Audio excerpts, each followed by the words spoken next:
Sometimes violence is the only way.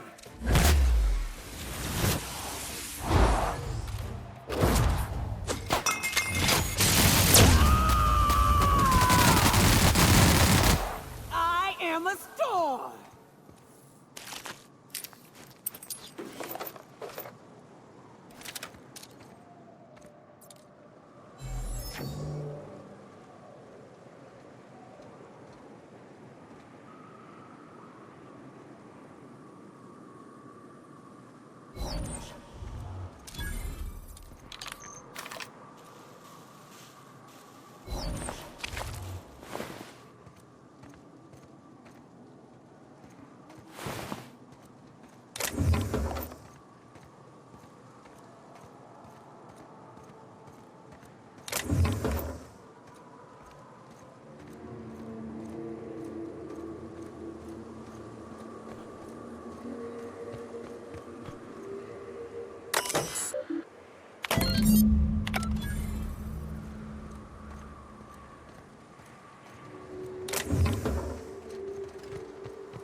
Now it's done!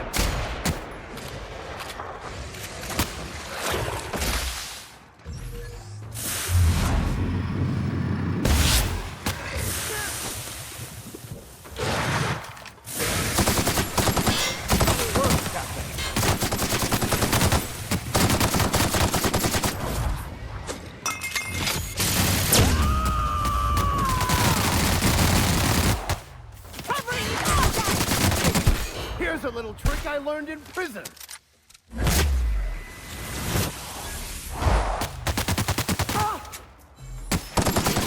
Take cover!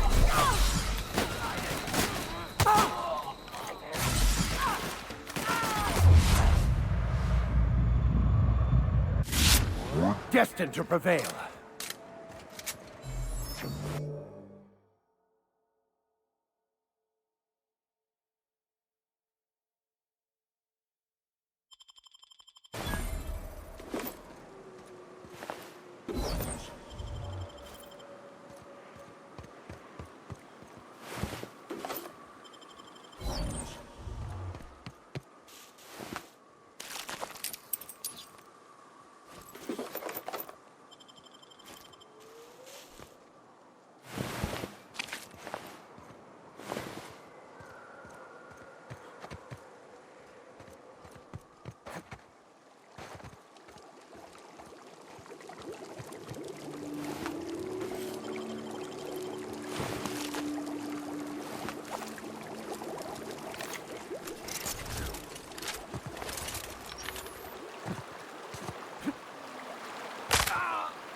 had quite enough of you!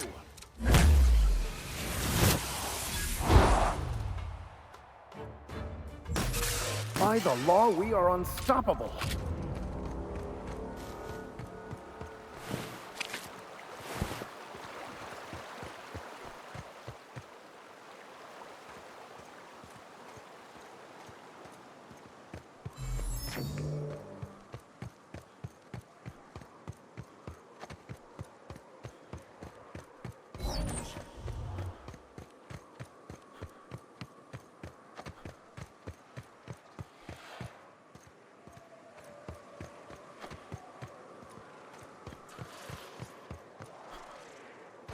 Wraps. Let's clear this sulfur-sodden fucks out so Hayes can rest in peace.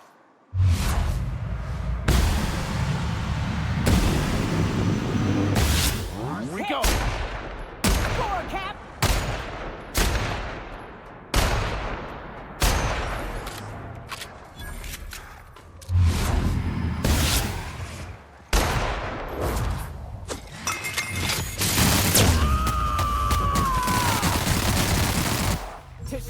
The strong survive and the weak perish.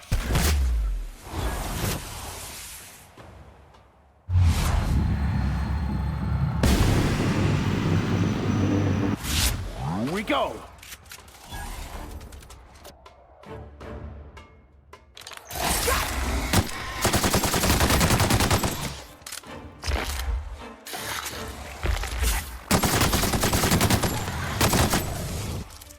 Everyone all right?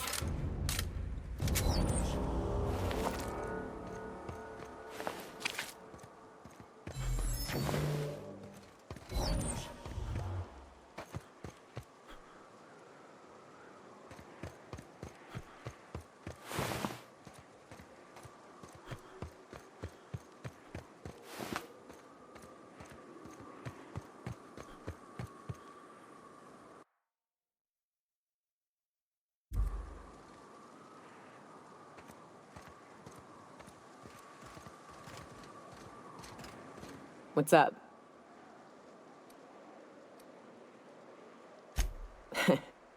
I took a job once to clear out a rap nest.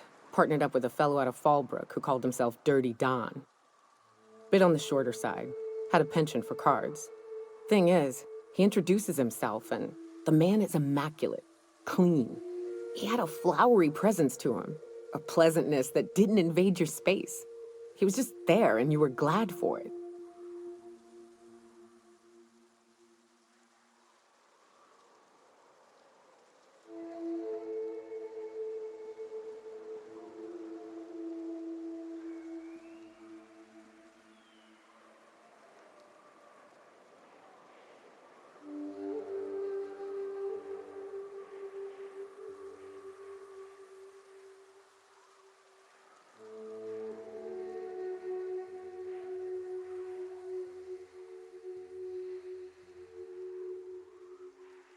When we set out to hunt down the Raptidons, I found out firsthand where his nickname came from.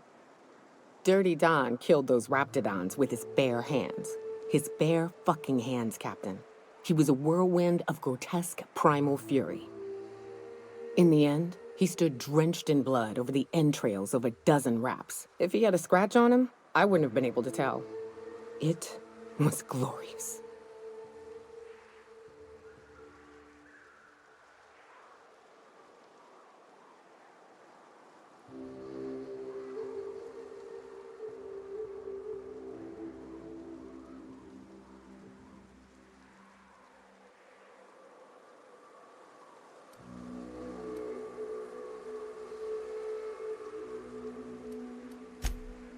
Yeah. I never seen anything like it. Day came when he tried to take on a mana queen. Got himself eaten one limb at a time. Wonder if he tasted like soap. Oh well, live and learn. No matter how tough you are, if you're gonna fight something bigger than you, bring a firearm.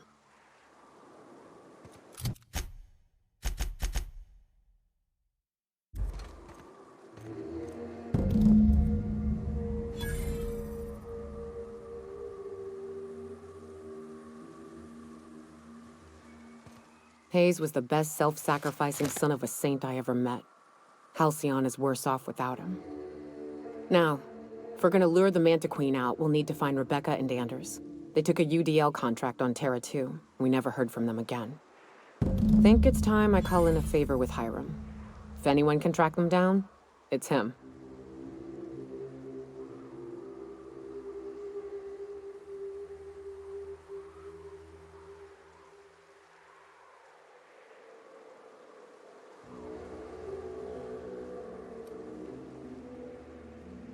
The Queen ain't just gonna come out on her own. She'll have dug tunnels into the mountain. I've got theories about how to lure her out, but Anders would know for sure. I don't know much about it. It paid well, so they took it. They said they'd be back in a couple of weeks, and that maybe we could all use the money to get off Monarch. That was a long time ago. I should have. I really should have. But soon after they left, Hayes and the others died. And to be honest, after him, I stopped trying. Because it hurt like hell to do so.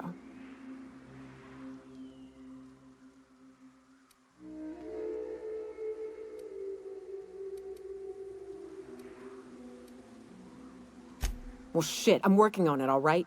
You think I like lying awake at night? You think I like stewing on the similarity between rap screams and my friend's death throes? I'll get there. Quips from you ain't gonna help me along the way, so stow it.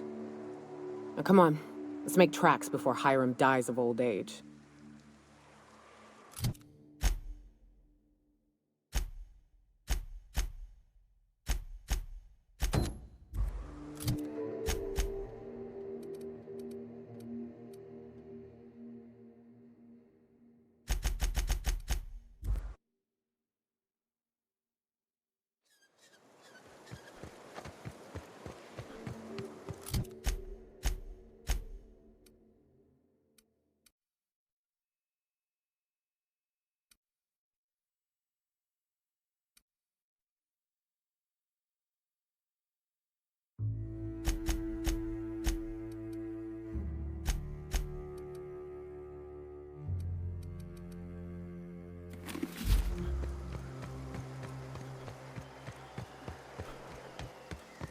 Welcome back.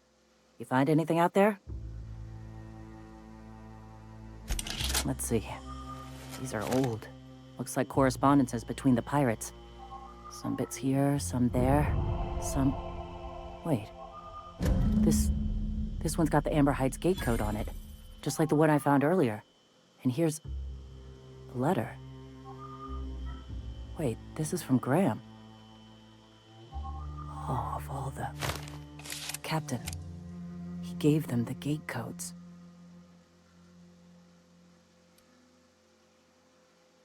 Watch it. That's our leader you're talking about. My friend. I know he's got his head in the clouds, but I always believed there was a core of good there. What the hell happened to live and let live? Thank you for bringing this back, but I need some time. I gotta think. I'll let you know if I figure something out. Go take a walk, Captain. I'll find you once my head's on straight.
Do you hear that?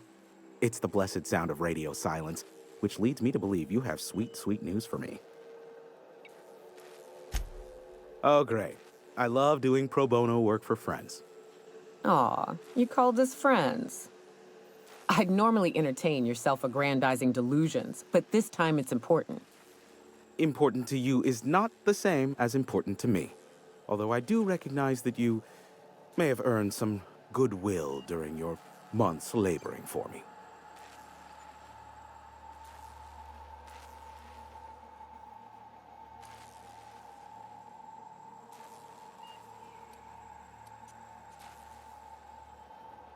Whoa, hey, there is zero need for violence in this station. Look, I'll do what I can, all right? Rebecca Hodges and Anders Wadsworth. They took a UDL contract back when Monarch went to shit, and I need to find them. I believe them to be on Terra too. If UDL hired 2 hunters back then, it would have been for creature clearing purposes round one of their Spacer's Choice outposts. These are the coordinates for the outpost under the last UDL contract. Now scram. And, good luck.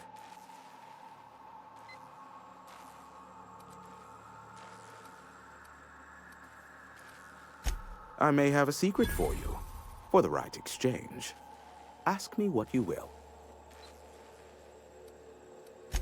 There are so many members. Do specify. If you try to cite me on this, I will deny. Do you understand? What I am about to reveal is the sort of information that gets a body disappeared. MSI's ownership of Monarch is technically legal, but it would give MSI too much power on the board to grant them such status. That the chairman is politically motivated to keep Monarch from being re-recognized as a legal part of the colony, and his actions as a result are highly illegal. And that is all you will get from me regarding such a deadly piece of data. Luckily for you, I am a veritable font of information. They are a curious lot. Insufferable. And short-sighted, too. What else do you wish to know? Some say Graham suffers from nightmares that leave him sweat-drenched and screaming. I would assume it stems from the friends and family he lost in Amber Heights all those years ago. Sanjar's not actually at fault for his past performance reviews, but he can keep hunting for loopholes to get back on the board for the next century. He'll never be reinstated. Not in his lifetime. For Nebula's sake, even with the loophole I gave him, he's only in charge of MSI because every other exec died during the massacre at Amber Heights.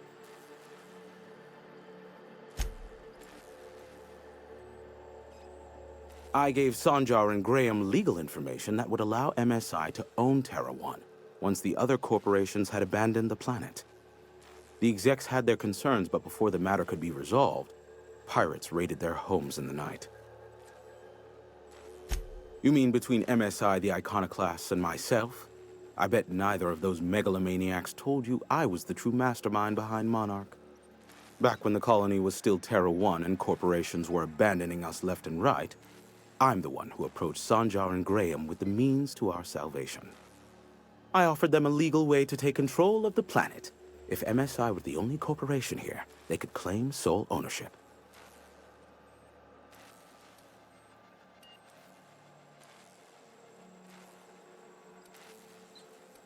Even then, I plied my trade as an information broker, albeit in a smaller capacity.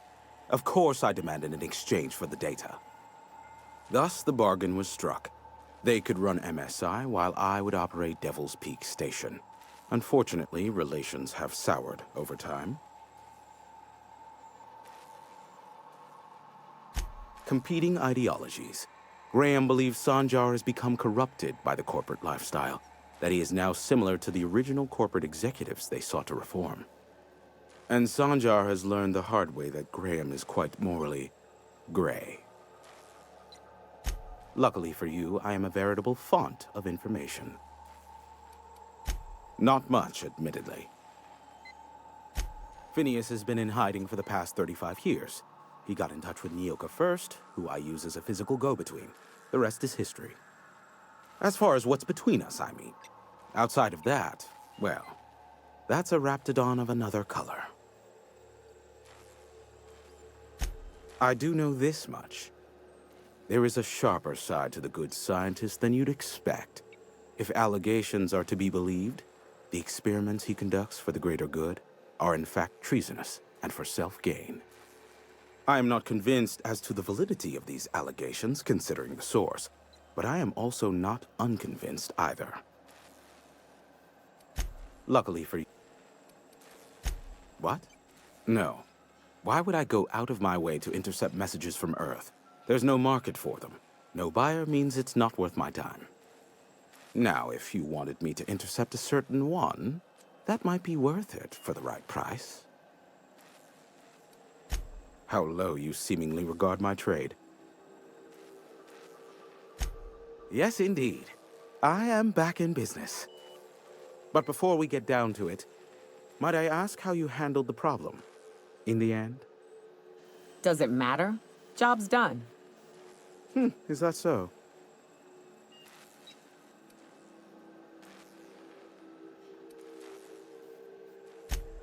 Oh, I believe it will. But the price I pay won't be to you. No, we've a bigger deal to settle.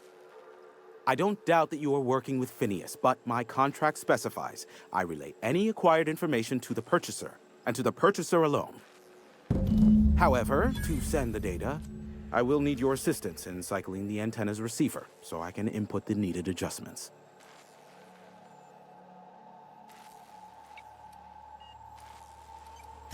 You make it sound so scandalous. Phineas has been in hiding for the past 35 years. He got in touch with Nyoka first, who I use as a physical go-between. The rest is history. Now you hold on. I do not physically go between anyone but that of my choose. Oh, apologies. You meant, right. Yes, I braved the wilderness, so you don't have to. Precisely. I really ought to give you a raise. It's simple, truly. I merely need you to waltz outside and throw the lever to cycle the power. I'll key in the numerical adjustments from in here.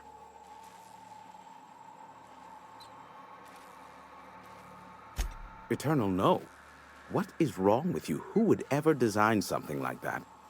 However, you're welcome to brew me a Rizzo Insta-coffee from the staff kitchen on your way back. Just step outside, flip the switch, depart forever. Understood? Good. Marvelous. We're in agreement.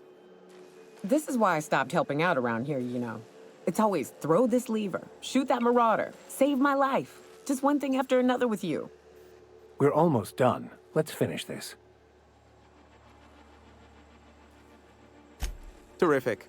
I'll be here, waiting with bated breath. Give a shout if the panel electrocutes you.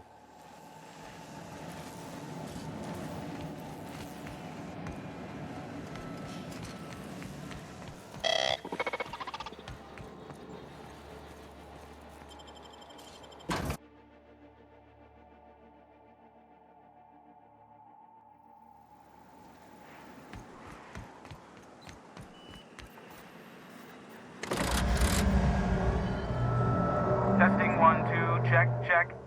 Sweet stars. But that is a beautiful sound. Can you hear me? We are a go for broadcast. Oh, and I also dispatched Phineas his data. Impatient prick. Worse, I'm now indebted to him for it. Now I'll kindly thank you to get out of my tower.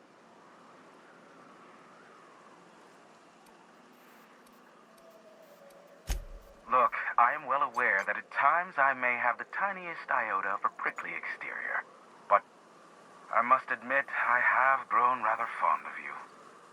As Nyoka can attest, I do not form attachments with many. Do take care.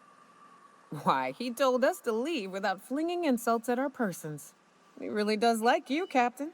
What in the void-blasted hell is that?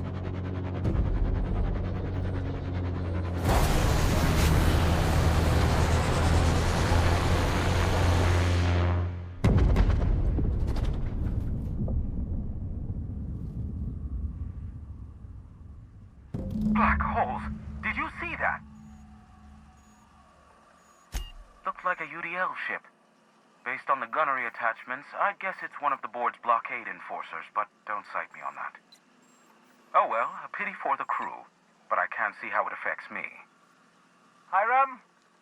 Can you hear me? Did you see that? Architect, save me from swindlers and fools. Sanjar, what are you bloody doing on my channel? Did MSI or did MSI not cease broadcasting? Yes, but... Hiram! Hiram, are you there?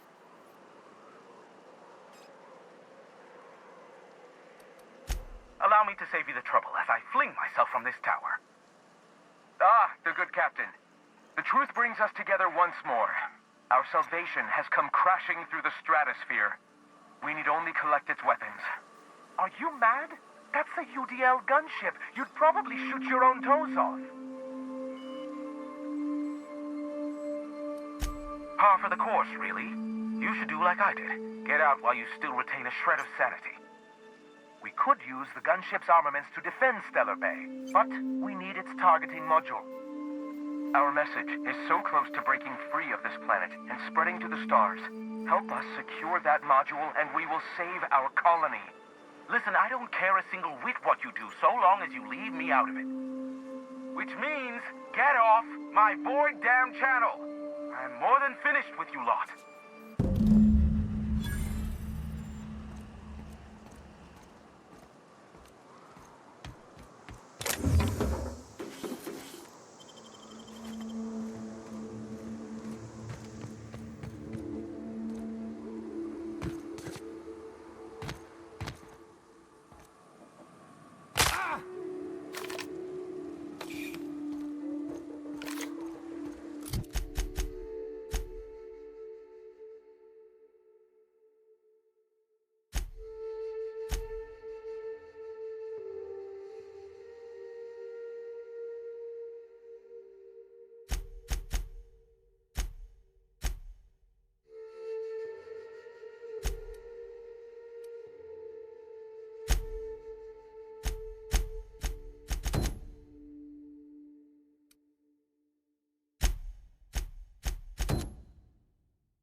Go take a walk, Captain.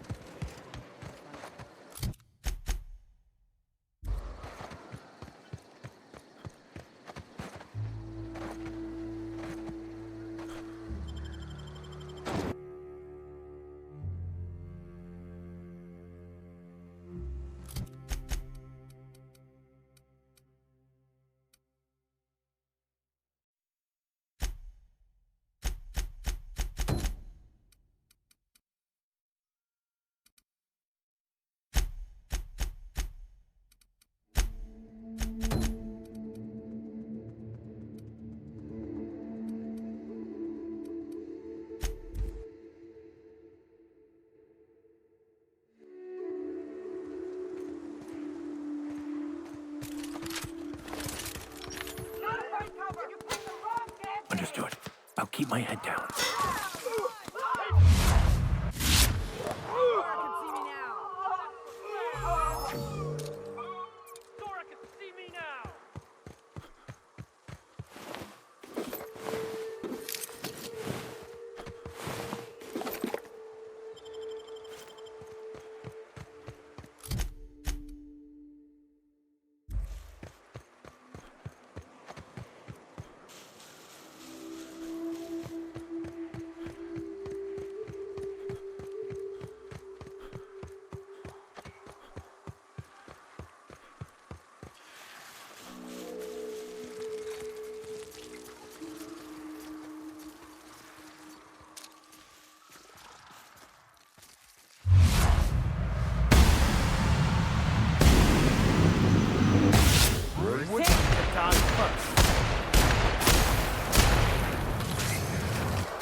I'll take your confession now.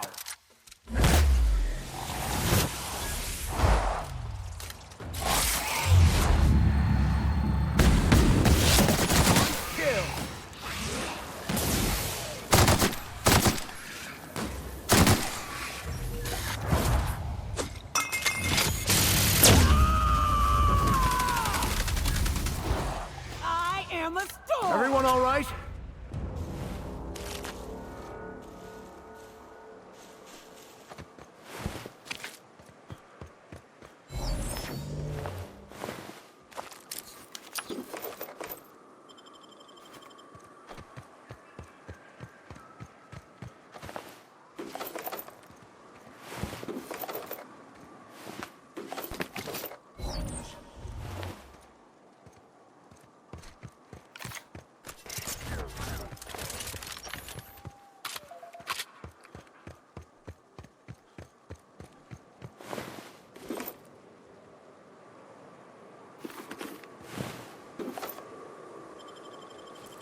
try me.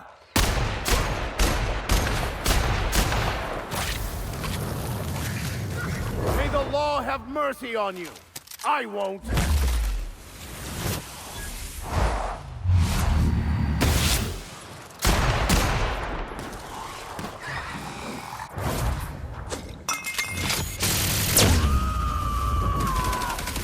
Covering you!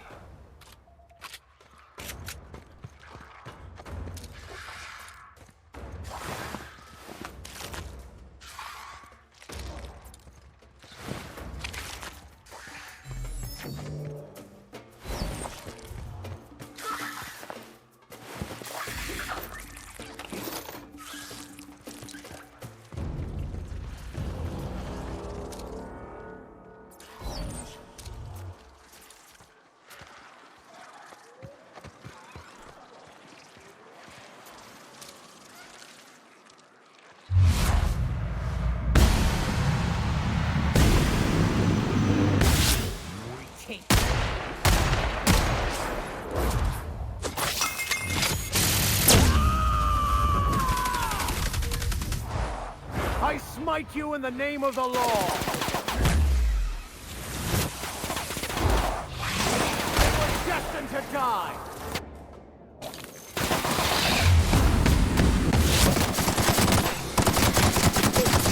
Nice hit.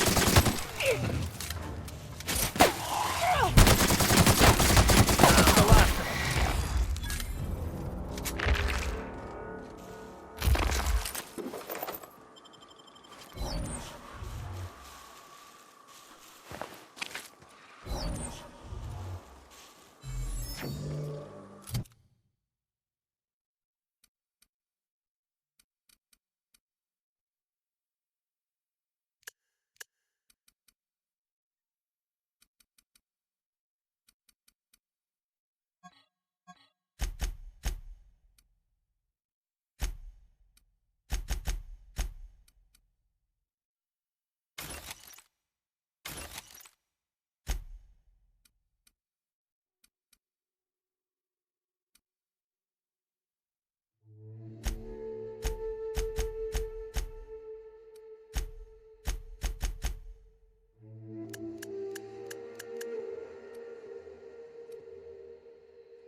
Here we go.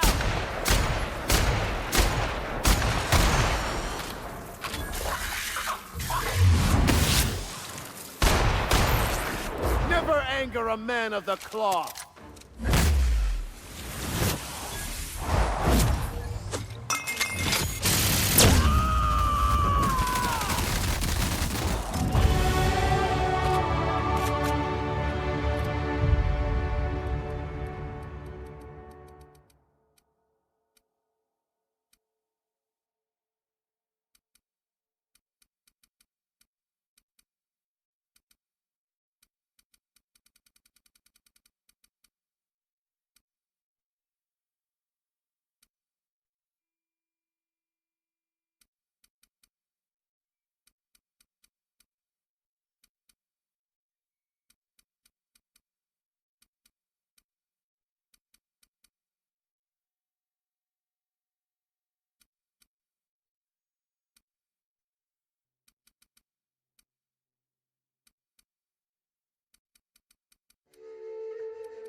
strong survive and the weak perish.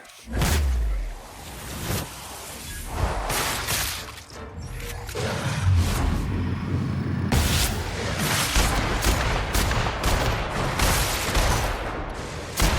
hit!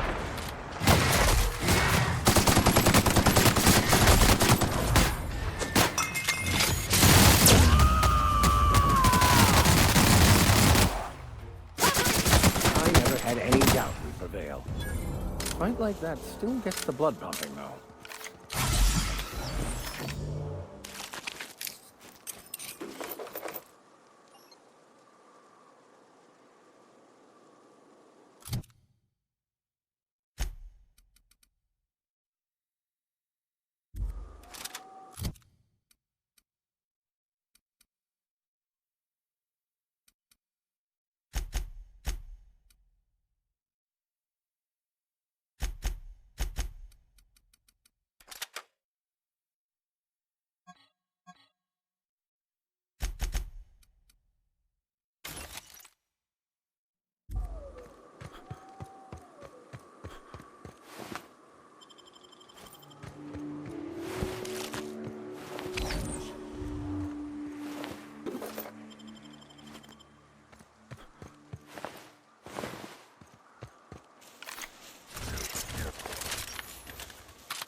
Here they come!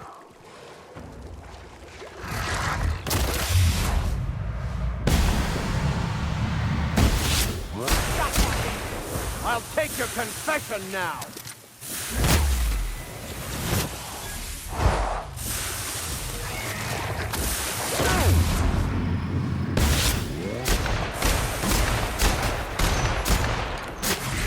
Well done. We're still alive.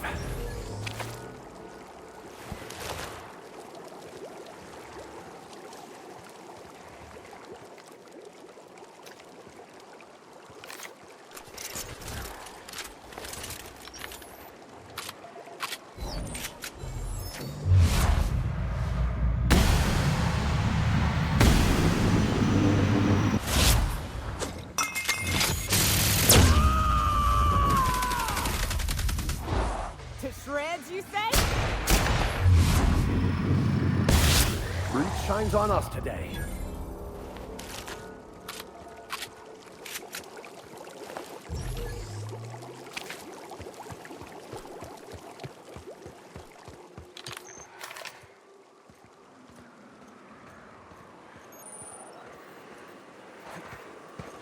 Doubt there's anyone or anything alive in there to cause you any grief. Seems like I'd be more effective out here, watching for threats. Yeah, me too. You have fun, Captain.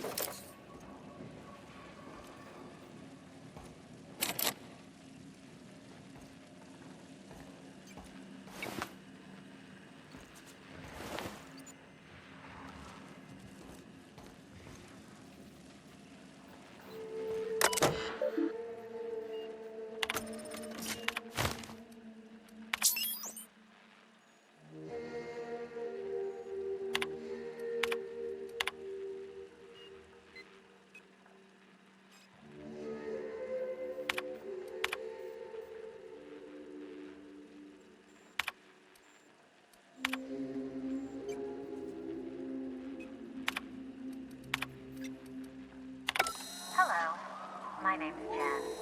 I'm the chief engineer on this gunship, and I'd like to let the record show that our captain is a total fucking hullhead. I told him again and again that without fixing our regulators, spinning up the engines are going to blow through our coils and we'll go flying off in a completely random direction. Well, here we are. Thinking We'll hit soil in about 30 seconds. This is your chief engineer signing off for what is probably the last time. It's a shame you can't see this middle finger I'm holding up, because I'm doing it as hard as I can.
So much for peace and quiet. Would it kill the universe to cut me some slack? And I don't see an Insta-coffee in your hand. Yes, the one that crashed. I saw it on the security feed. A bit grainy, but an invigorating watch all the same. What about it?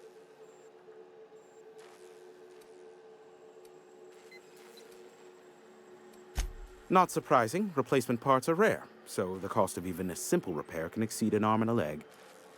I take it you investigated the wreckage?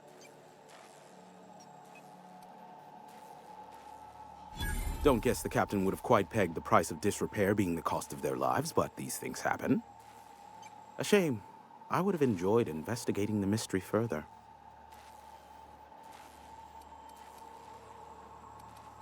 The board has a blockade of gunships that patrol Monarch. Not a ton, mind you, just enough to deter the masses. I am curious as to what downed it. A faulty part wouldn't be wholly unusual. The supply for new mechanicals is tight. Ugh, now I'll never sleep. Unsolved puzzles really torque my sprockets. If you find out what happened, sell me the info.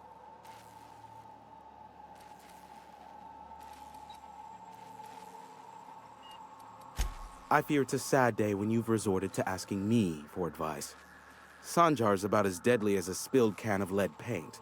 If anyone's to aim a cannon at my face, I'd prefer it be him. But he'd never have the guts to defend Monarch if it came down to it. Graham's as likely to bomb Monarch as he is to protect it, down to the last dying man, woman, and sister-pig. As I'm not the one with access to the artillery cannon, I reckon the decision's ultimately up to you.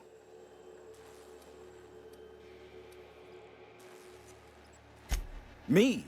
I'd end up blasting myself from the face of the planet, trying to disengage the target lock on the bloody thing. Thank you, but no. Is this bonding? I'm not sure I like it. Next, you'll be asking me how I got the scar on my chin when I was 11. Good. I'm good too. I didn't really want to share, so thank you. I'm getting a headache behind my left temple. What could be causing it? The glare from the terminal screen? Or something else? Give my regards to Phineas.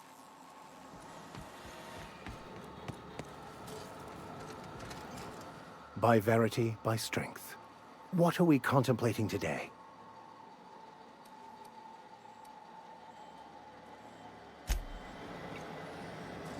I bet you'll like Rebecca.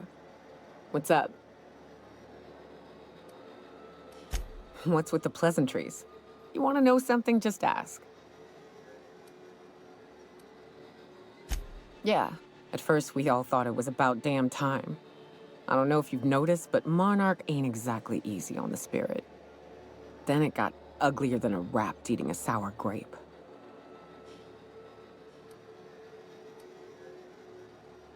In fairness, there wasn't a right answer. There wasn't a protocol for get the hell off this planet. Or if there was, nobody followed it. Everything that could have gone wrong did. Townships were promised evac shuttles that never came. Overland routes were attacked by marauders and wildlife. Supplies went missing, our equipment started corroding on account of the sulfur in the air. It was a fine mess.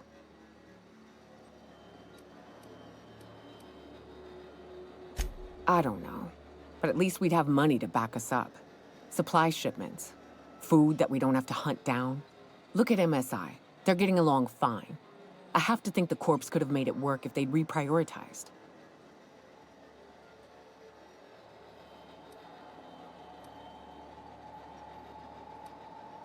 I'm not sure we need anything, Cap. We've had our growing pains, to be sure, but here we are. Still alive, still fighting. Long as nobody goes around trying to dismantle the whole thing, I think we'll be fine. Progress requires structure. Nobody's gonna build a sewer pipe or a road if they don't got a boss telling them to. The bureaucracy's necessary.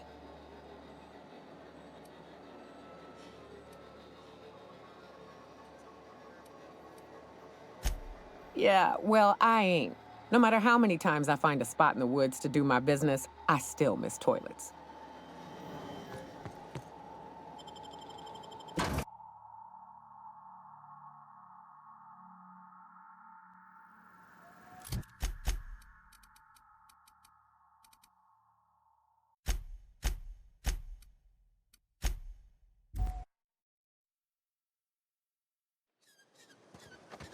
This is the simple truth. We are all molecular machines. The body is a collection of atoms.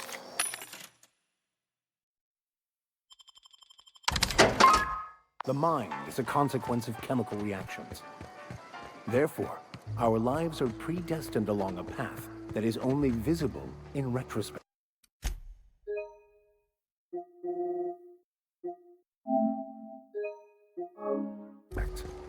Life is fated, and...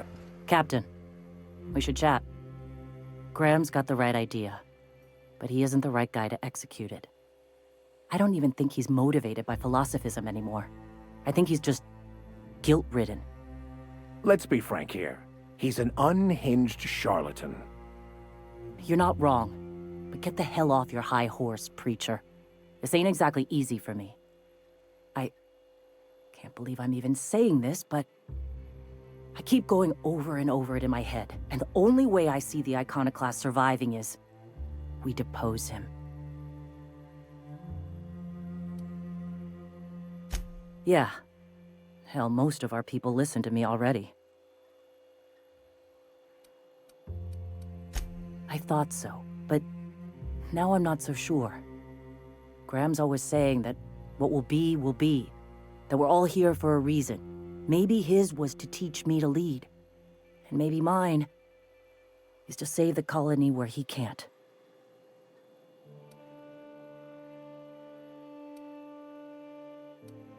Sometimes you gotta do what's best for someone, even if they think you're wrong, even if it's painful. When we're in Stellar Bay, they'll come around. Take Stellar Bay. Lick our wounds. Eventually, figure out how the hell we're going to spread the word to the rest of the colony. I'm going to confront him. Can I count on your support? Okay. Deep breaths. This is what's best, Sora. Time to save Monarch.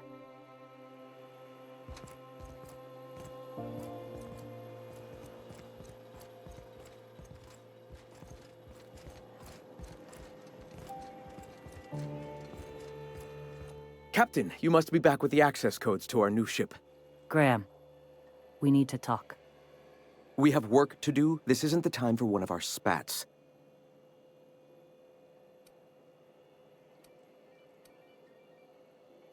Stand down.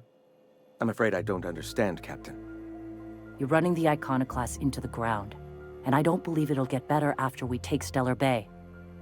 The troops take orders from me already, and you've brought me as far as you can down the eternal path. It's time to step down.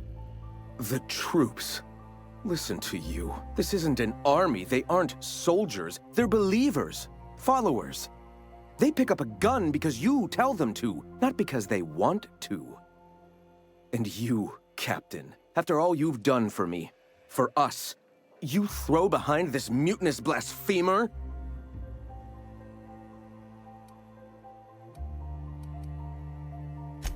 I built this movement from the ground up. I've brought freedom to Monarch, and all these years later, we're still free. I joined because I believed that you were in it for the Iconoclasts. That you wanted nothing more than to bring freedom to Halcyon. That you were selfless. But I know the truth now, Graham. I know what happened in Amber Heights. You didn't start this movement because you wanted to save us. You wanted to save yourself. No.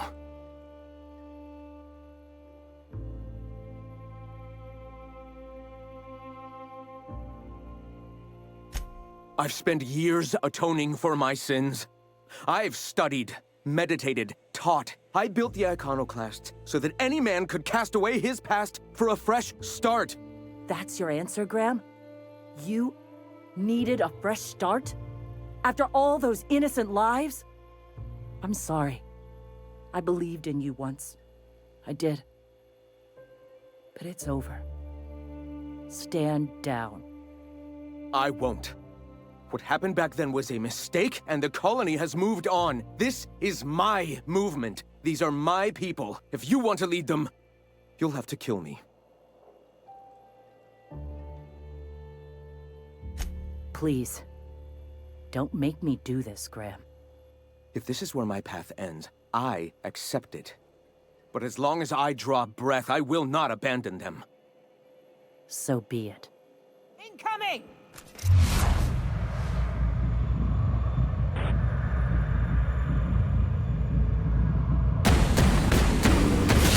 That's how it's done, Captain. Asshole.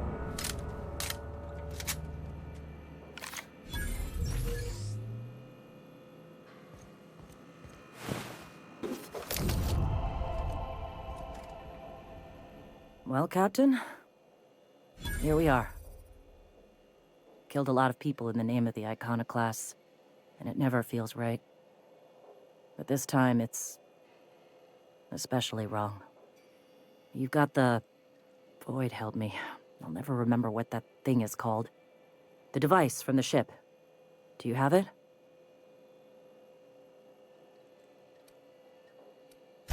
I've thought about it, but I think we're too far gone. Pulling Carlotta's support was crossing a line.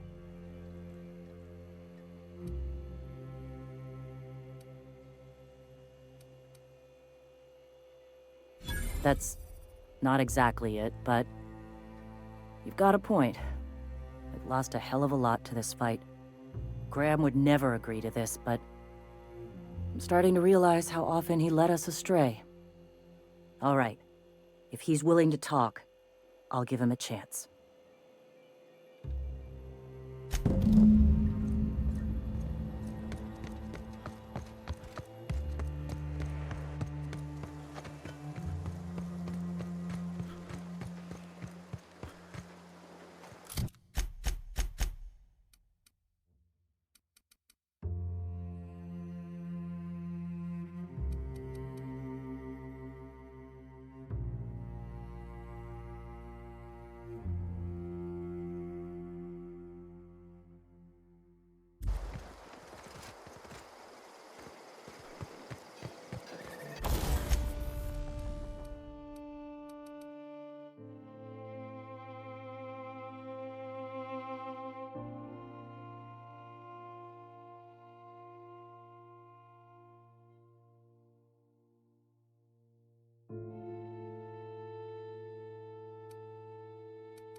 If the iconoclasts reach that ship first, there won't be any chance for a peaceful monarch. I don't suppose you've found the targeting module yet. I've sent patrols, but they're running into trouble with the iconoclasts.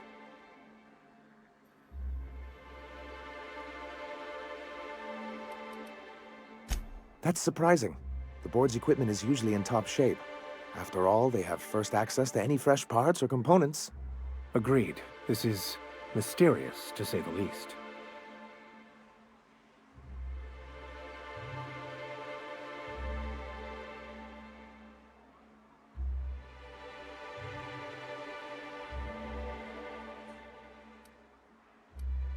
A conspiracy?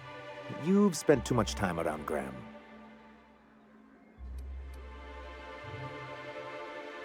Well, because the module controls the weapons systems.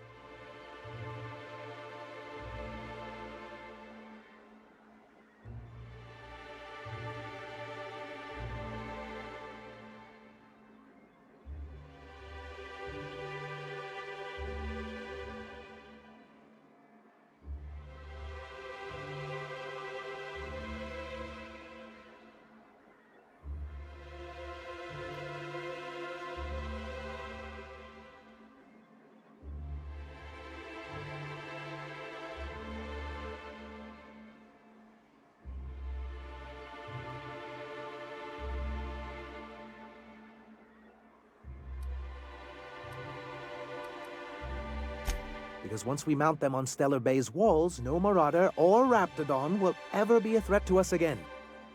Stellar Bay will be as secure as any other settlement in Halcyon.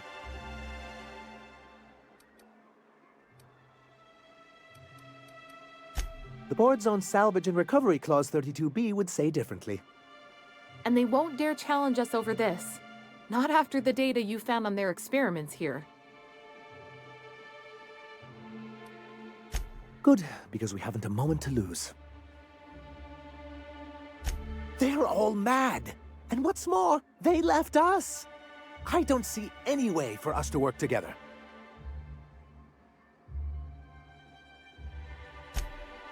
Not this again. Remember what we practiced, sir. Yes. The words in those reviews were very hurtful, but they do not define me. I am a mantipillar, and my will is my cocoon. I can emerge and become whatever I wish.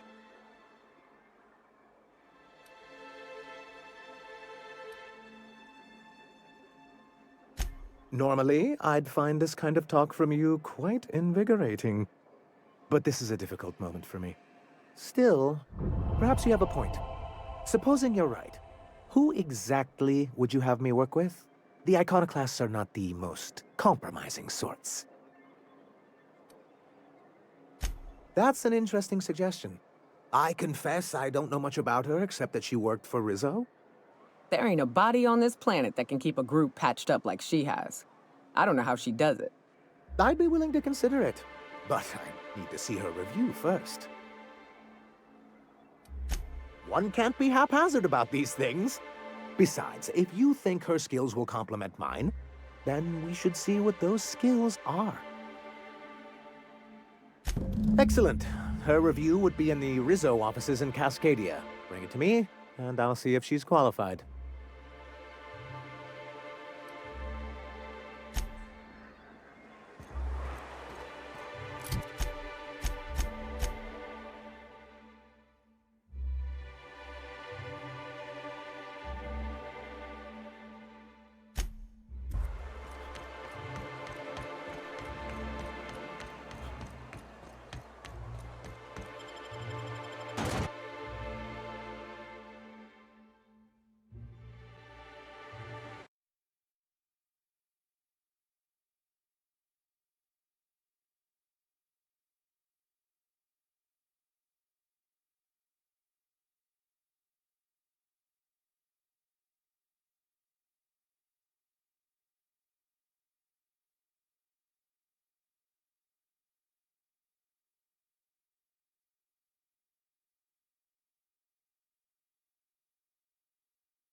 Used to be, you can get the best wine.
Never anger a man of the cloth.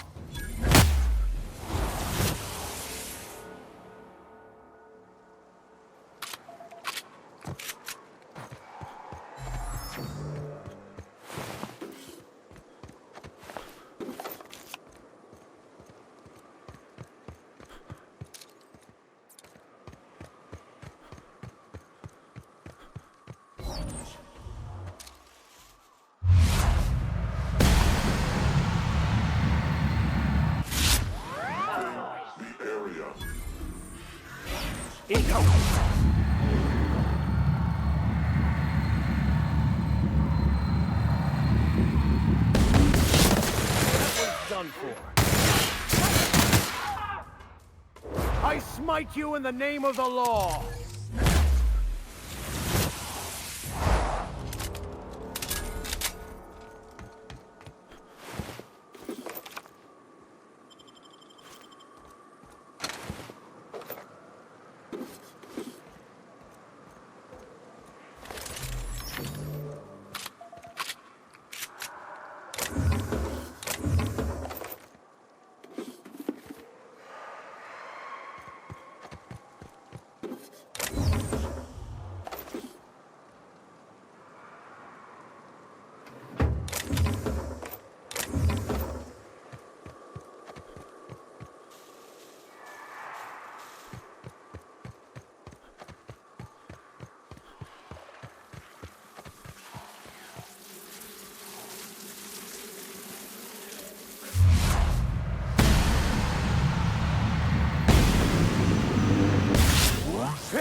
May the law have mercy on you. I won't.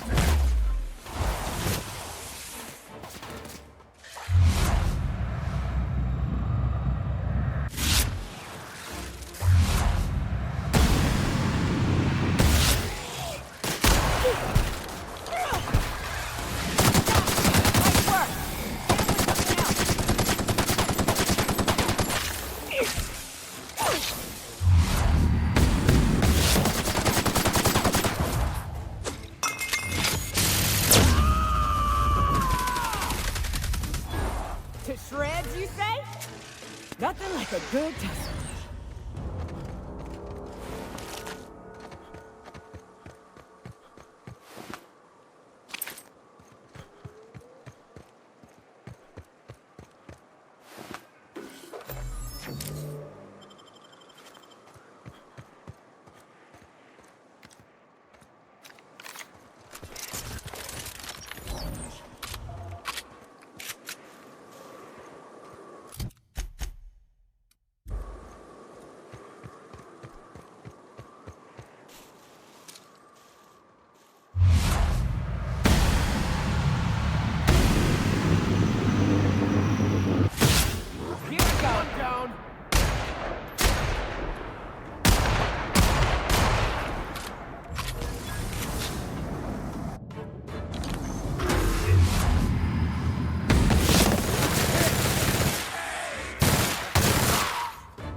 enough of you!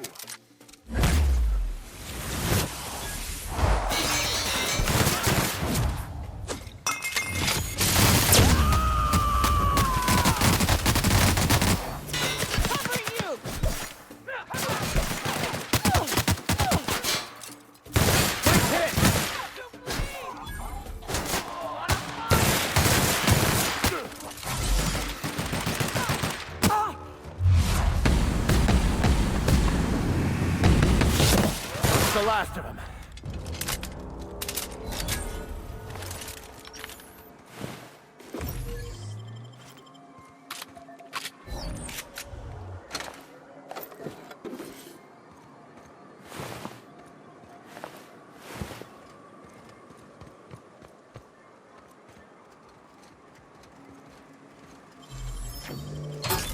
Easy.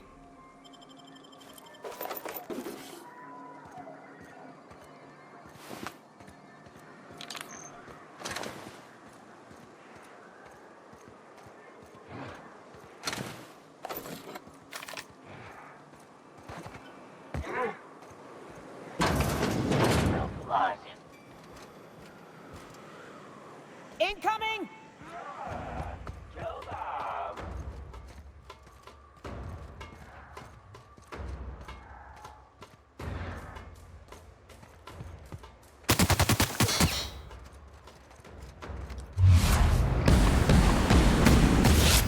Hit!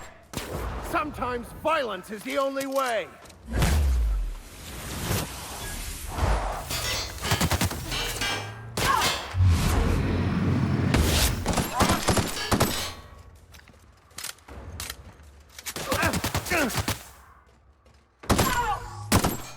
That's the last of them.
Here's a little trick I learned in prison.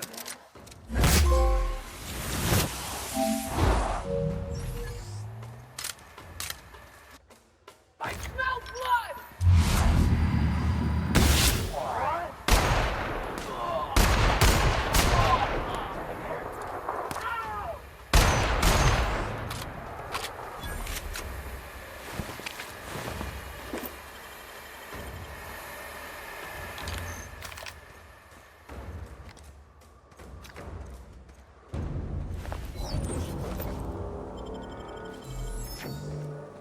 Be right there.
Impeccable timing, Captain.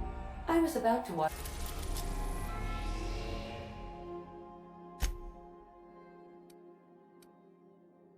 We're in orbit over Cascadia, Captain.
Any luck bringing the iconoclast to the bargaining table?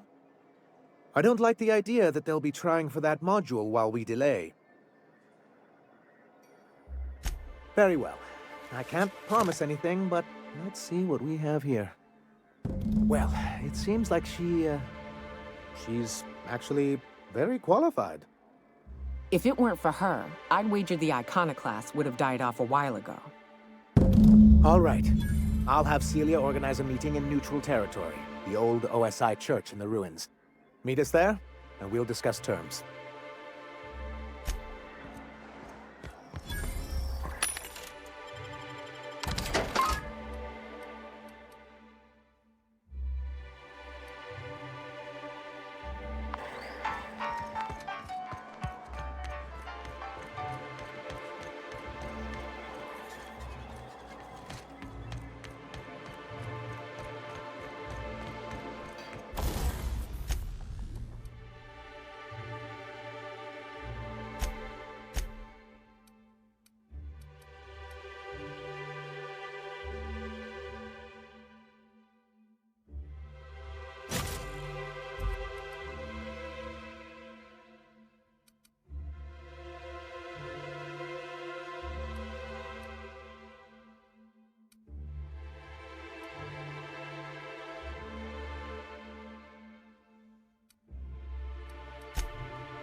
Hey, thanks for coming. I wish I'd had more time to prepare a proper analysis on the costs and benefits of your proposed union, but I suppose we'll have to improvise.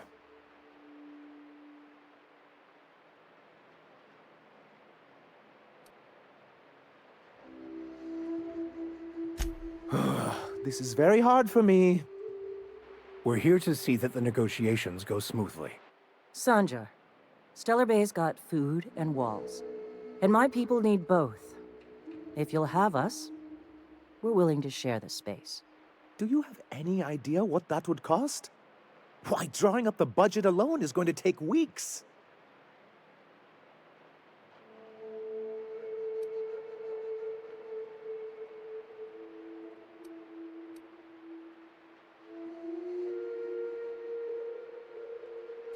Not good enough. I need to move a fair amount of my people into the city. We need shelter, Captain.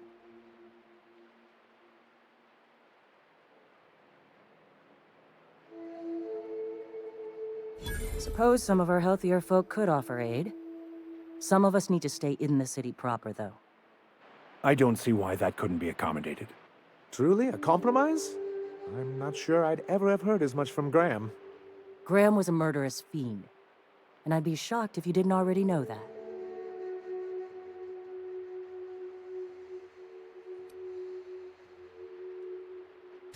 This feels like one of those times when everyone at headquarters but me is laughing at something, but you two aren't laughing. Amber Heights, you haulhead. 10 years ago, Graham had all those people killed. What? That's not possible. Even for him, that's going too far.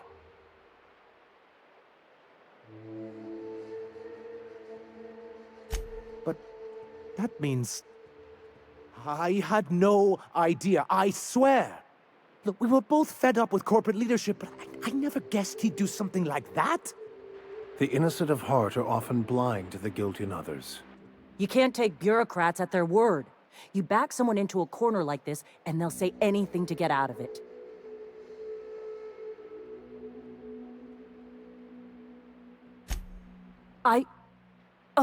Okay. You're right. Sorry. It'll take me a while to get over losing Graham. You know, I felt the same way years ago, when he first left. There was something magnetic about him that let you ignore the things you didn't want to see. But surely you know what that's like. Yeah, I do. Okay, if you're willing to house and supply some of us, I'll have our more capable soldiers help out.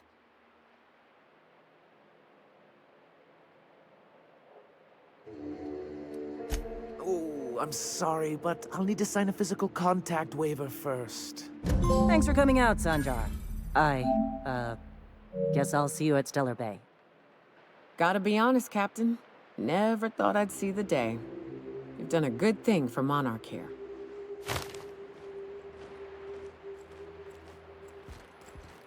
Hey. If you'll excuse me. I could spend hours reflecting on the secret workings of the universe. Little else in this colony offers such a relaxing pastime. So, tell me what's on your mind. I excel at confessional listening. Anders can be a creep, but he'll fit in fine. Don't worry. What's up?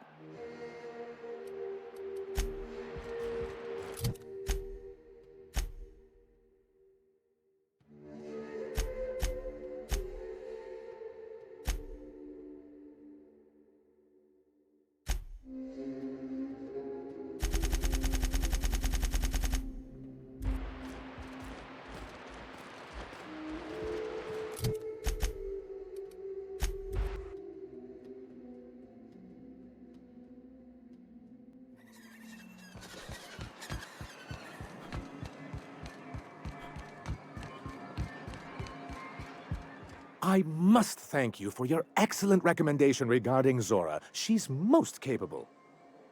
Anyway, what can I do for you? Quite well. As a matter of fact, Zora is proving most capable. You should see the way she pounds the table and gets straight to the point. It makes for some rather exhilarating meetings. I know I had my concerns initially, but your instincts were right. Zora and her compatriots have become valuable and productive members of our community. And since we're back in the board's good graces, we've got real growth prospects to look forward to. What can I do for you? Carry on.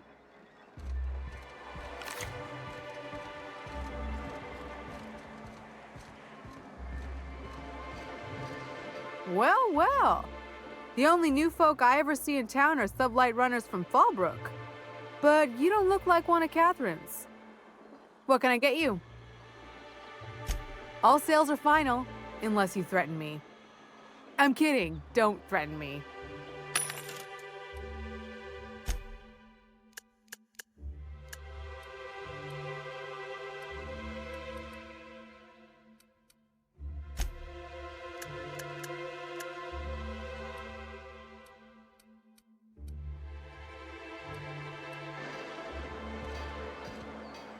Hey. You look like a man who's looking for some mostly fresh animal parts?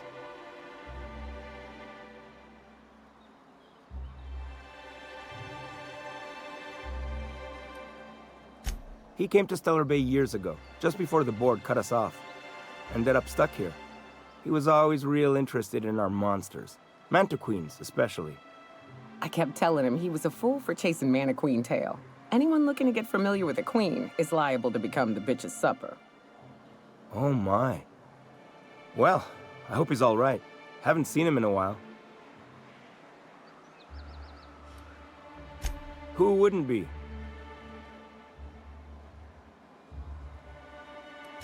He kept talking about collecting a queen to take back to Terra 2. Didn't make no kind of sense to me. Mantiqueens won't let you collect them. Sure, they're real big. Hard to miss them. Well, I could send you to the same place I sent Mr. Pickett. But I haven't seen him in a few weeks. To tell true, I'm starting to get a bit worried about him. Tell you what, I'll tell you where I sent Mr. Pickett if you promise to look for him. Help him out if he's got himself in trouble. Fair deal? All right then. Leave town through the southern gate, the one right here, and head past the abandoned ruins. Past the ruins? That's Manta territory, all right. My professional opinion is that we leave that idiot to his well-deserved fate.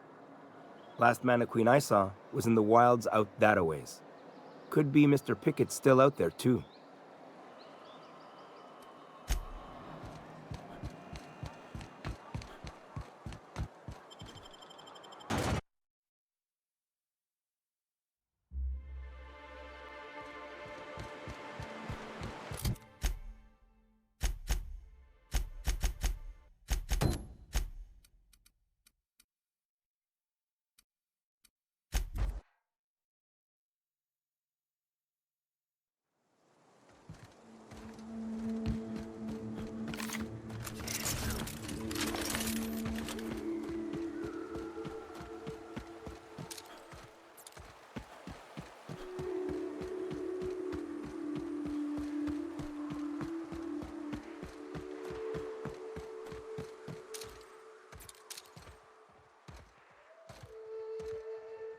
He's...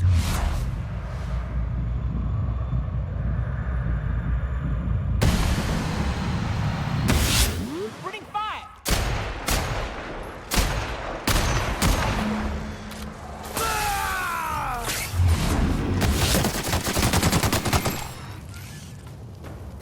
That's the last of them.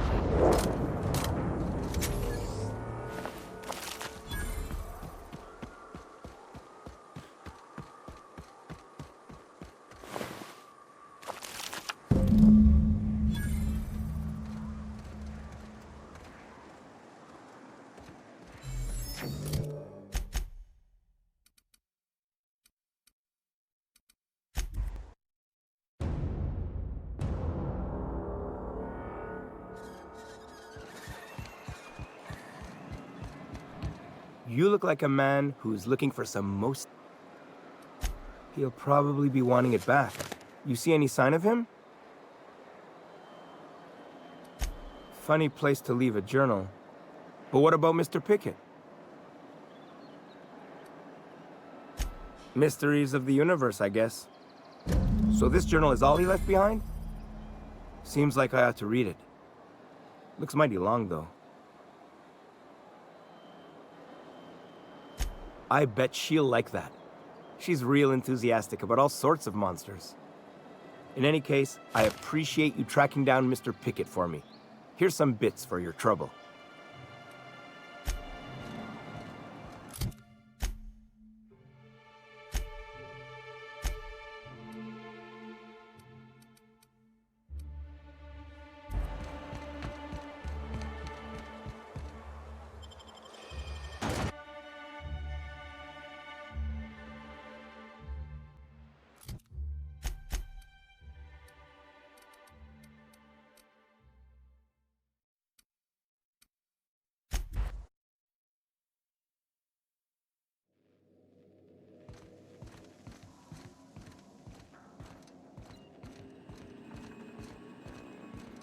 Welcome back, Captain. How can I be of assistance?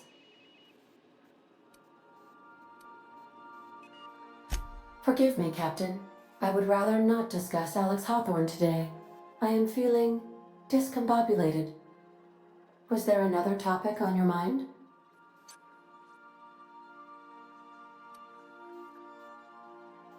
Captain Hawthorne attached 98.4% of the ship's processes to my computer, thereby giving me near total control. I have been programmed to deftly calculate navigation vectors through asteroid fields while also operating our ship's toasters. Alex also taught me the concept of a personality. He was quite delighted when I crafted one in order to better engage with him. It was basic in the beginning.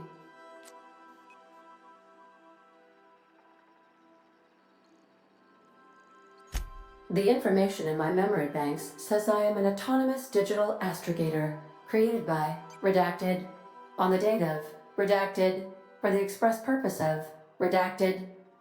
I have not yet decided if I should attempt to uncover the missing information regarding my birth. I asked once. Alex did not build me, and would not say who did.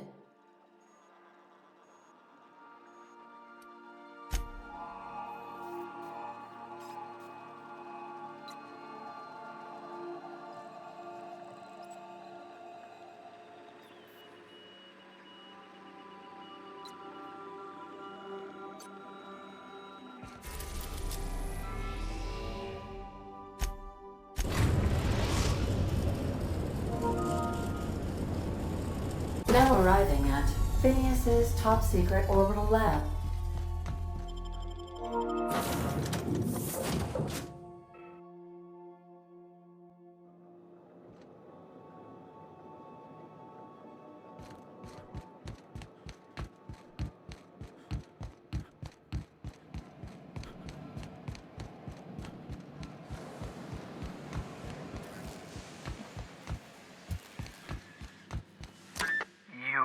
I'd clap you on the shoulder if I weren't behind a wall of bulletproof glass. I don't know how you did it, but Hiram Blythe just sent me everything I needed. According to Hiram's message, Minister Clark has ordered a suspicious amount of dimethyl sulfoxide. It's almost as if he's hoarding the colony's remaining supply. Typical elitist, hoarding supplies during a time of scarcity. Once I have those chemicals, we can revive the Hope's colonists and put some decent people in charge. So, good news. You're going to Byzantium, and stealing those chemicals. Exciting.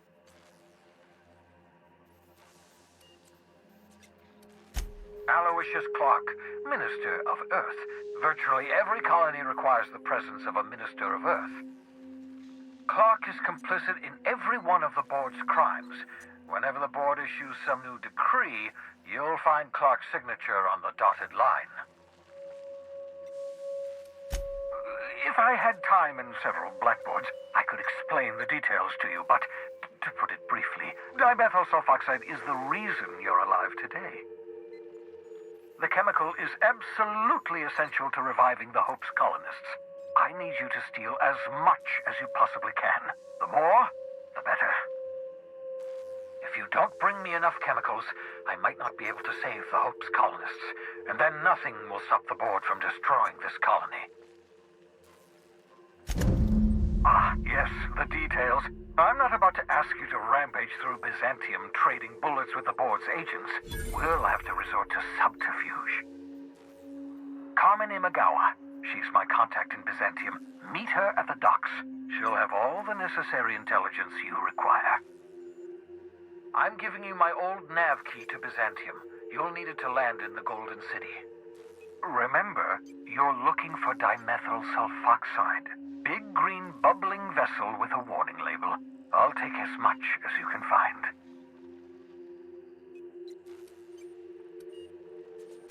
Something about being discontinued due to severe adverse reactions. It's fine. You'll be stealing the chemicals, not ingesting them.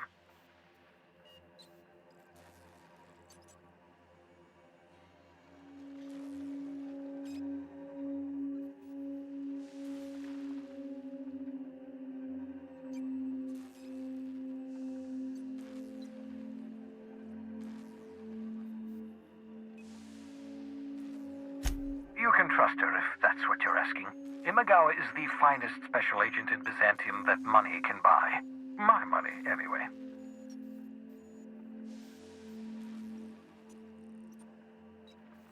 Of course, of course. What's on your mind?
I understand we have decided to continue supporting the outlaw scientist, Dr. Phineas Wells.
I'm receiving an urgent docking request from another vessel. Greetings from the Halcyon Parcel Service. Delivery is guaranteed within standard margins of certainty. I've got a special delivery for Alex Hawthorne of the Unreliable. With your permission, I'll see it transferred to your ship. It's a parcel, sir.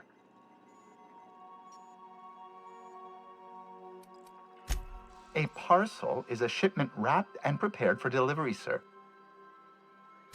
With alacrity. Stand by, Captain Hawthorne. An HPS certified distribution technician has deposited the parcel into your cargo hold in accordance with hazardous waste disposal procedures. On behalf of HPS, I'd like to remind you that HPS is not responsible for any damage, defacement, or unseemliness to your parcel. Thank you for your patience, and please remember HPS for all of your future parcel-related needs.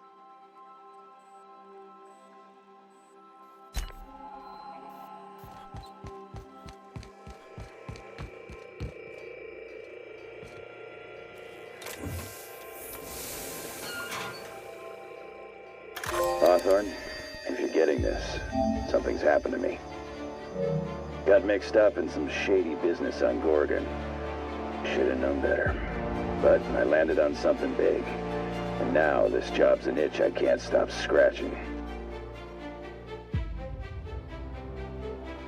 There's a whole research compound left of the Sprats. I think I'm close to figuring out why. But something dangerous is closer to me.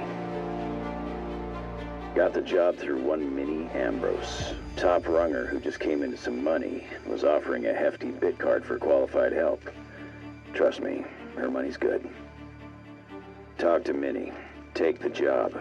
If I ain't gonna live to see the payday, might as well be you. Consider us even, old pal. Well, that fellow certainly seemed trustworthy. I don't mean to sound prim, Captain, but there's gotta be a better way to ask someone to do you a favor. At least this won't be boring. Lucky Montoya owed Captain Hawthorne a considerable debt. I believe this is what humans refer to as payback. Captain, the message contains landing coordinates for a small asteroid in the Charybdis cluster. It was recently registered to a Wilhelmina Ambrose. He was an old friend of Alex Hawthorne's. Lucky Montoya had a statistically significant tendency to encounter situations of extreme danger. Oh, really? I thought he lost his arm gambling. He was also the fourth best paid freelancer in the system. There are several hundred freelancers operating in Halcyon. Considering the numbers, Mr. Montoya ranked among the top percentile. This had less correlation with his measured aptitudes, which rank at or below average, than with a pattern of fortunate circumstances.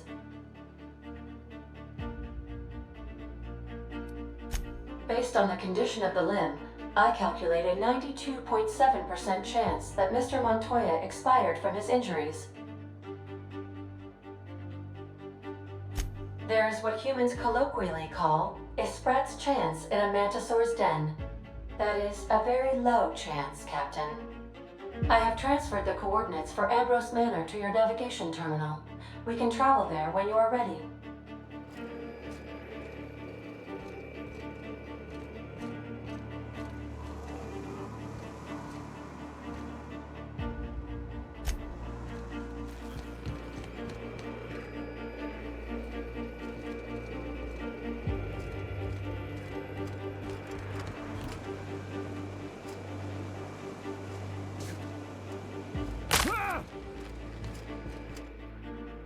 Something busted, Captain?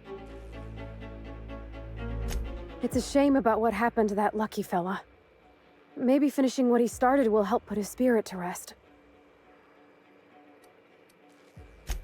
Not a word. And I've been sticking my nose in every one of our stately ladies' crannies, stem to stern. Oh, law! That sounds untoward, don't it? That ain't what I meant.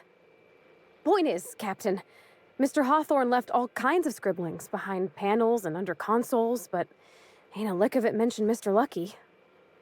So whatever they got up to in the past must have been really extra secret. And lots of fun.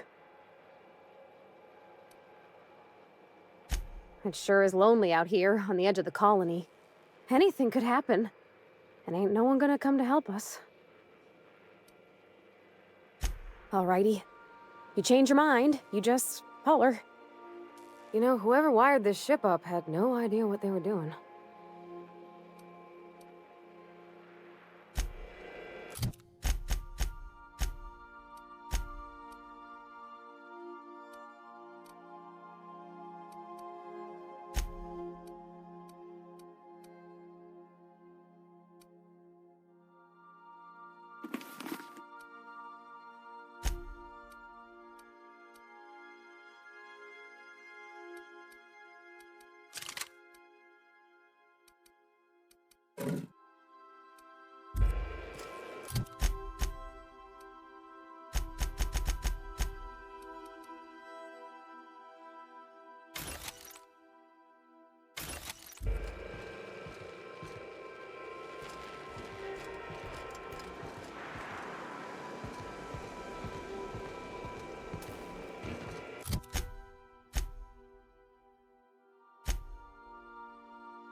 Nicely done.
Great! Here we go! Don't mess with us.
I'd wager this is the outpost.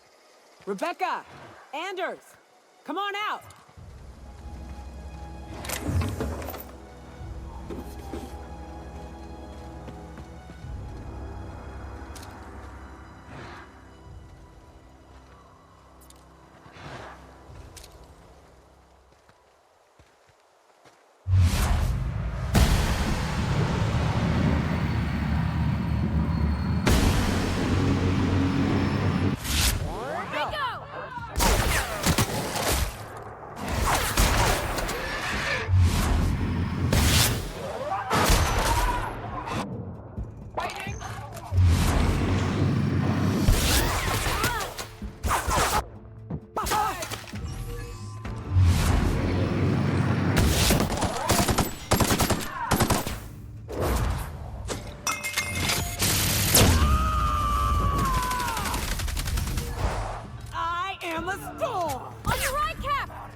Take a gander.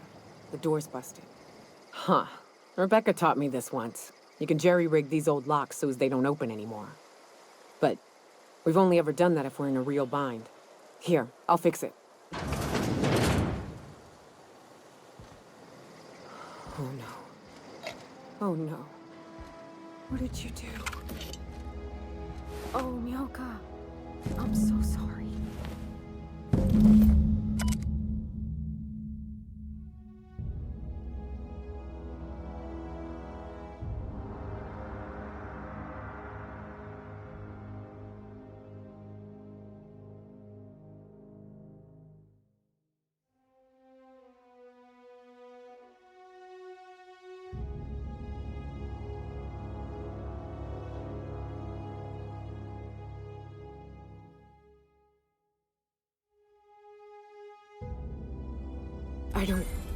They were... That bitch! They were all set to abandon us! What would Clara say, huh? Every day she'd ask if we heard from you. And she'd have forgiven you. The kid had a soul that made the sulfur smell like roses. Ugh. Or to leave your medallions to rot with you, but Clara would want to be buried with her sister. At least I know. Ought to have learned by now that getting one's hopes up tends to open them to being dashed across the stars. I hate to say this, but Clara died thinking her sister was still fighting to get back home. I'm glad. If she were still alive now, it'd break her to know the truth.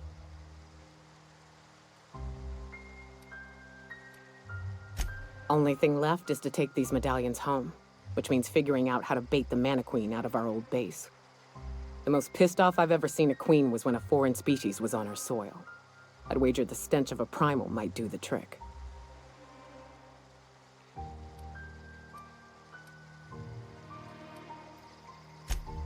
That'd be boring. Half the fun in exploring is the fact that you're on an unknown trail.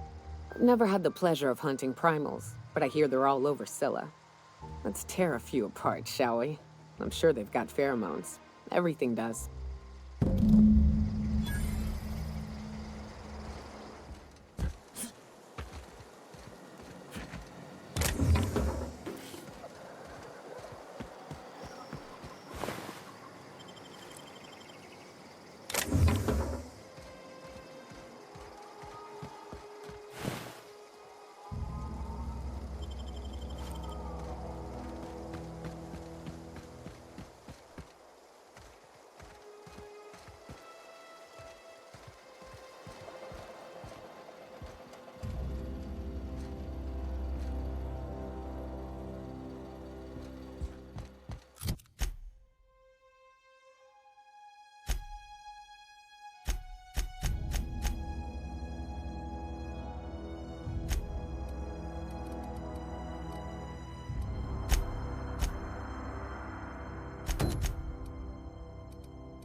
We've arrived at the groundbreaker. Can we talk? Hey, Captain. I heard that Groundbreaker's got a real good engineer. A lady named Junlei Tennyson? I was thinking that maybe I ought to meet her. If you got time to swing us by, I mean. I don't got much experience fixing actual spaceships. I bet you a can of Borston beans she could teach me all manner of stuff.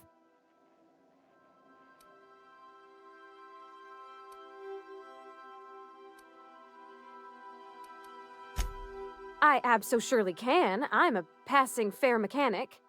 Even Mr. Thompson would have said it's my only skill.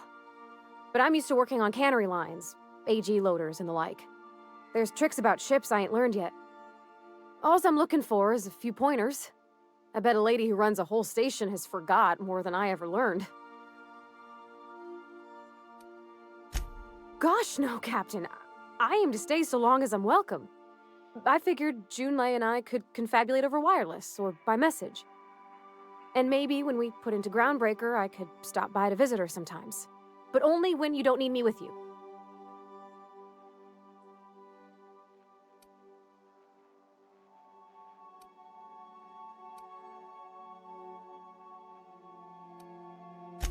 Thanks, Captain. I'll be sure to make it worth your time. Did you want to talk about something else?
Just checking your ship's manifest. Standard procedure. Welcome to Groundbreaker, by the by. Don't mind the heat. Captain. Hey, Captain. I'm in space. I never thought I'd be able to say that. That's not the point. This halfwit just knocked out one of my workers. Yeah, with a tossball stick. I heard you the first time. There weren't any witnesses. No witnesses? He's not even denying it. Jackass had it coming. Shut it, Felix. You're not making this any better. You get cute with me again, you little back bay brat, I will toss you out an airlock. Now's not a good time. I'm dealing with a problem here. So, go space yourself. Problem solved. You must really want a truncheon through your teeth.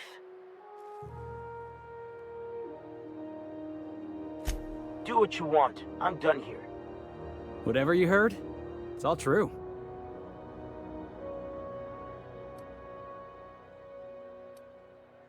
Yeah, because I knocked my foreman out with a tossball stick. But, to be fair, I wasn't the one who started it. The guy was insulting my Rizzo's Rangers. Look, If it's a crime to defend your favorite tossball team against slander and calumny, well then lock me right up.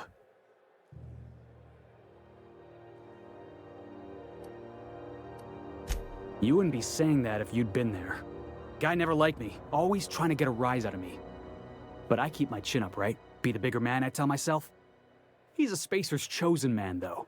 So when the Chosen beat my Rangers the other night, my foreman comes swaggering up with his head full of boasting.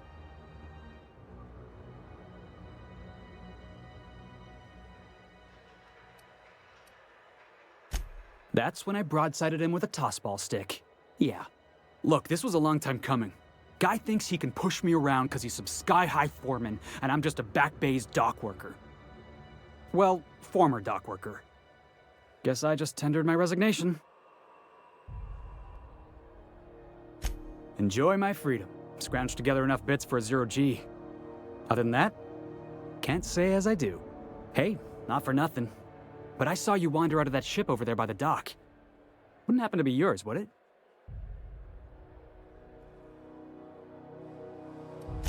Oh, just musing is all. Must be nice having the run of the colony. Never being anchored to one place, always chasing some horizon. Hey, I don't want to talk your ears off, guessing you got places to be. I appreciate your time. Oh, not at all. Just, you know, gonna figure out what to do next. See you around, boss. Just arrived? Head over to customs. Wheeler needs to process you.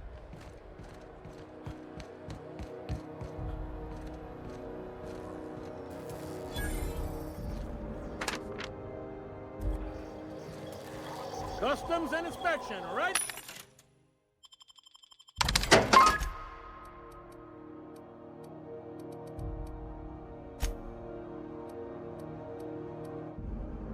This way!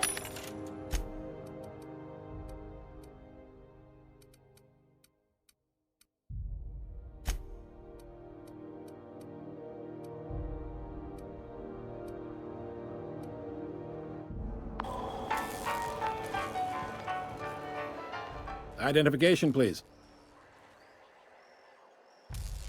Captain Hawthorne, you said. Let me apologize in advance. I'm about to ruin your day. According to your ship's record, you've been flagged by the board. Your ship will be impounded until such a time as they see fit to lift it. But we've hardly been out of Edgewater long enough to get in trouble. Well, isn't this wonderful? The captain's done something to get on the board's bad side. Now, hold on. This isn't the end of the world. Probably. You'll want to take it up with Udom Bedford, our board representative here on Groundbreaker. His office is located along the starboard wall of the promenade. Shines like a Byzantium commode. You can't miss it. Access to that information is above my pay grade, and I've turned down 3 promotions, so it stays that way. I shouldn't be mentioning it, but what the hell? This here, impounding your ship, it doesn't happen much. The board knows we don't take kindly to their interfering in our operations. If I had to take a guess as to why, you must have riled up someone important.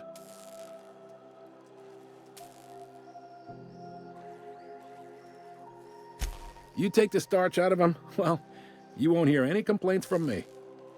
Oh, and if you're headed that way, would you mind doing me a favor? Wanda Dorset over in sickbay, tell her the shipment's not in yet. It's not coming in anytime soon, and if she'd be so obliged to get off my ass about it. A handful of SAM cleaning units retrofitted for surgery. I don't know much else. I stopped listening when she started yelling. Much appreciated. Is there anything else I can help you with?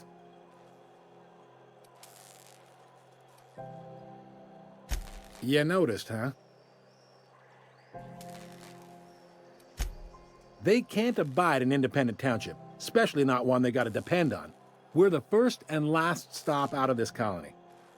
All their interstellar freighters come through us, and we skim a few bits off the top in manifest processing fees with every one. Folks around here will bluster that the board hates our freedom, but really, they know we can stop their out-system shipments anytime we like, and that terrifies them.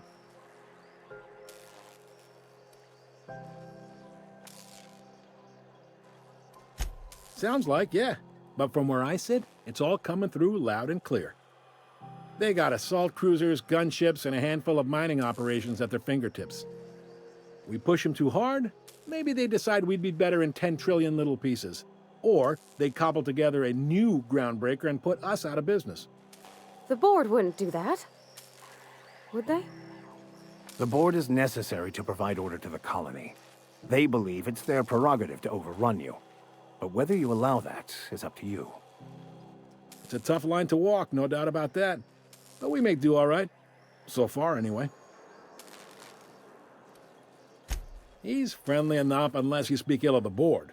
Get the sense he doesn't care for Groundbreaker much. Not that he would, being a board man and all. He's our liaison. Yep, Groundbreaker's the only real independent port. Aside from us, there's just tramp freighters and wildcat miners. Seems like every year the board's offices get bigger and their ships take up more of the landing bays. Haven't seen nearly as many tramp crews this year. Sure thing. Most places are on the promenade deck. Big door yonder, straight through security. There's a bar on the starboard side. I got a preference for the Lost Hope myself. Talk to Vera. She'll set you right. You need anything else? You let me know.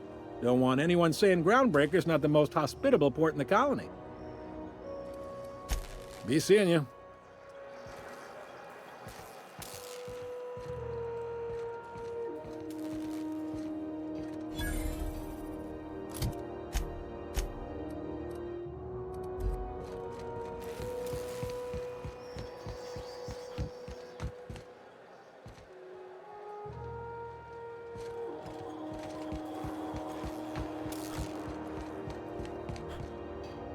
Hey.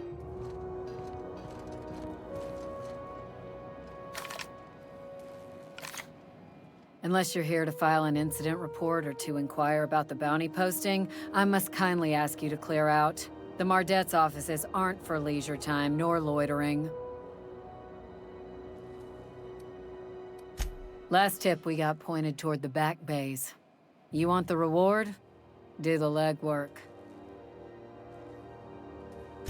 You and about 6 other enterprising mavericks. It's only a matter of time before someone brings me McRed's head, or his lucky lighter, as proof of kill. I do hope you're the lucky hunter, though. Good luck and skip speed to you. Still waiting to hear back on that bounty for McRed. That aside, not much else. Groundbreaker's keeping calm at the moment. Do I look like your gossipy best friend? While I'm on post, I take my duties real serious. I would have no qualms whatsoever escorting you to a cell. Understand?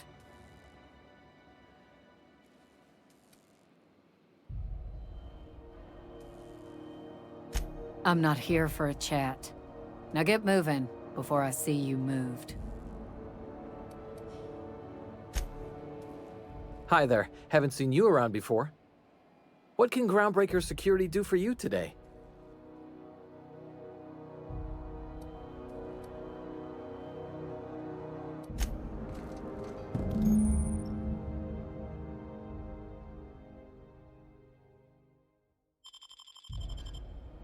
This is it.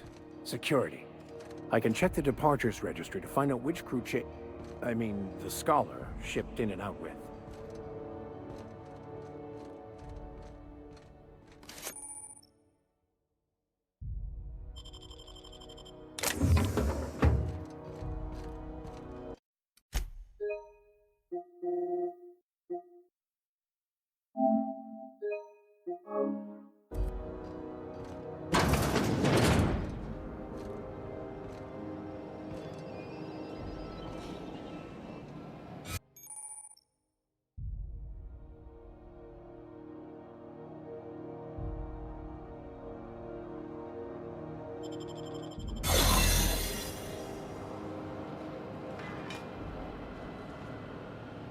You the new hire? Nice to meet you.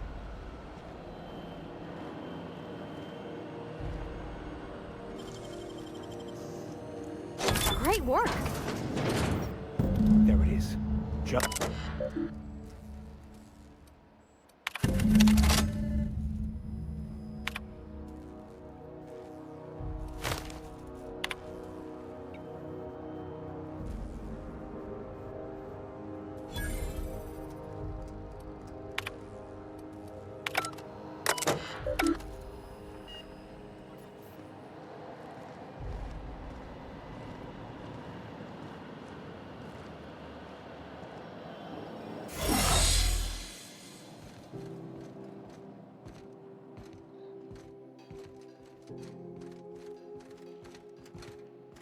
Got it.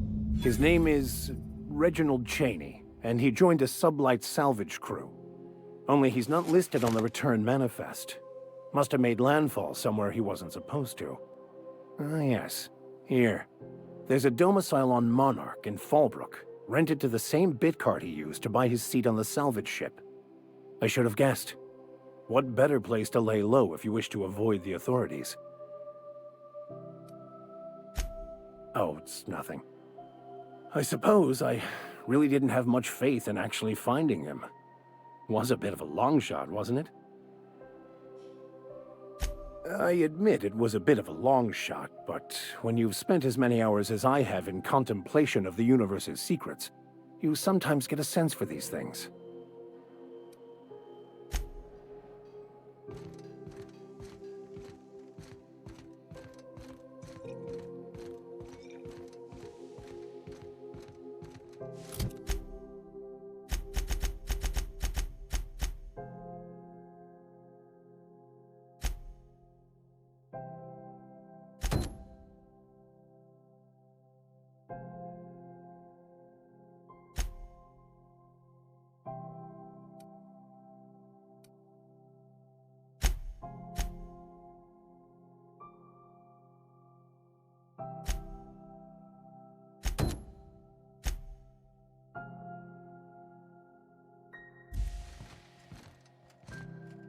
It's always fucking freezing at the base.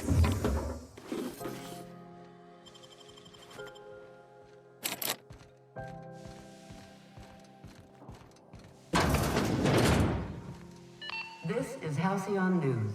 We interrupt your regularly scheduled advertisement for the following story. The board would like to remind spacers and other travelers that passage to Monarch is restricted for your protection. Canyons of acid and sulfur rain are the least plaguing the surface of Monarch. Anarchists live as one with the animals, lawless, savage, and unemployed. The board's embargo ensures that nothing can...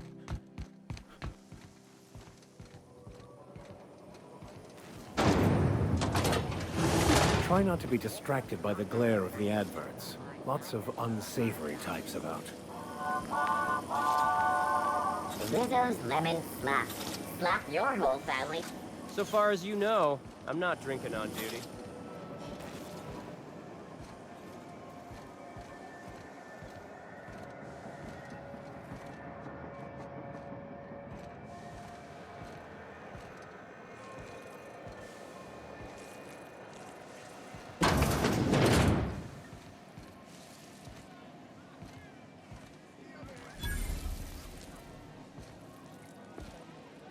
Recommend. Seeking relief from the heat? Till June Lay gets those radiators fixed, I've got the next best thing.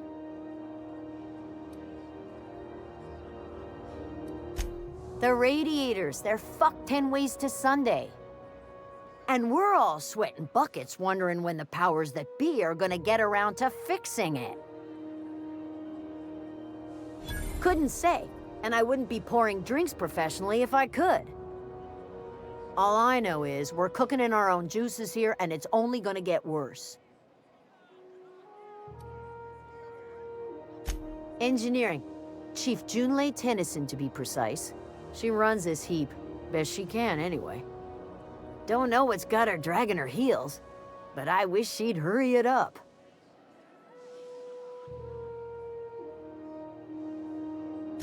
They're supposed to gather up all the heat the systems generate and vent it into space. Instead of the heat going where it ought, though, it seems to be blowing straight down the promenade. Weeks? I lost track. Too law-damn long. That's not for me to say. But if you're feeling the urge toward helpfulness, you can find Chief Junlei in engineering. There's nobody who knows more about the station's guts. Any system you could name, June's crawled around inside and made it better. She doesn't come around here often, though. Don't see her as much of a drinker. Too straight-laced for that. Some big shot down in Byzantium's holding auditions for a new adventure serial. So yay, another 6 of those next season. What ain't I got?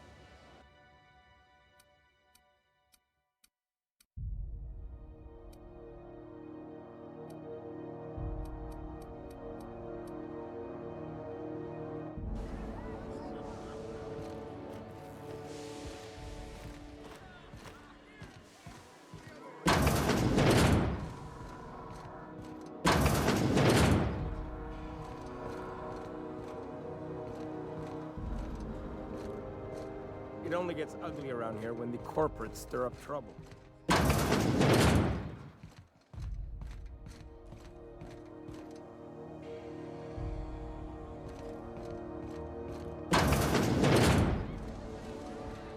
This is Halcyon News. We interrupt your regularly scheduled advertisement for the following story.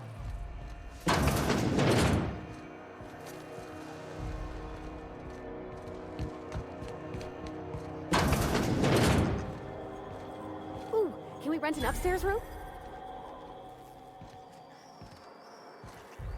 How do you do? And welcome to the Rest and Go. We used to be the Go and Rest, but folks never knew when to leave. Sorry. Business has been slow. Anything to occupy the time. Oh, you can't miss her. Right behind you, number 2. First unit on the left, or second unit from the right, depending on which direction you count from. Fine, as long as the board keeps its grubby mitts to itself. Chief Tennyson holds the ship together, the Promenade holds our economy together, and Sublight is the shoddy jewel in our rusty old crown. Our Chief Tennyson has an independent streak, same as her mother and grandmother who rode this ship on the crossing. There's a reason the board's embassy is a glorified shoebox. While Junlei Tennyson lives and breathes, Groundbreaker remains free. Our local garbage collectors. That Lilia Hagen never met a debris field she didn't like. She freely admits she planted her roots in Groundbreaker to escape board oversight. But I think there's more to it. She's unusual in the head, that one. Of course, most of our supplies come and go through merchants. Company ships and salvage runs are the only traffic we tend to get. I try and steer clear of that creepy fellow in the moon mask. If there's a cost to being a company man, he paid it in spades.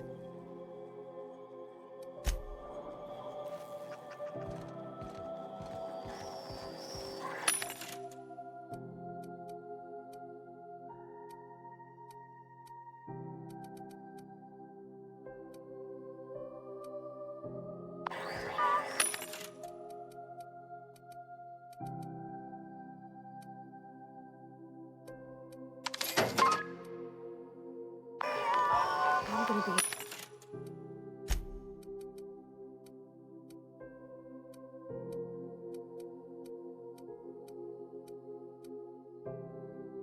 able to set foot on a whole other planet?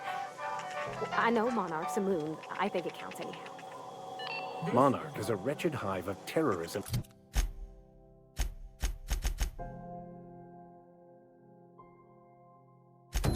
And anarchy.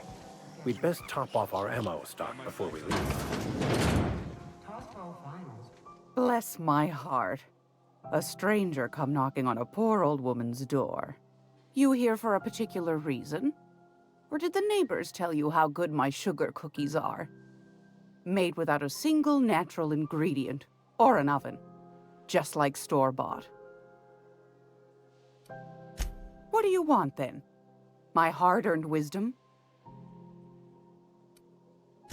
Groundbreaker's radiators. Been neither fine nor dandy for weeks now.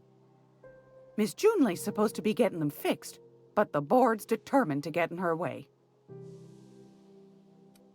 The board can't abide a community that won't bend to its will.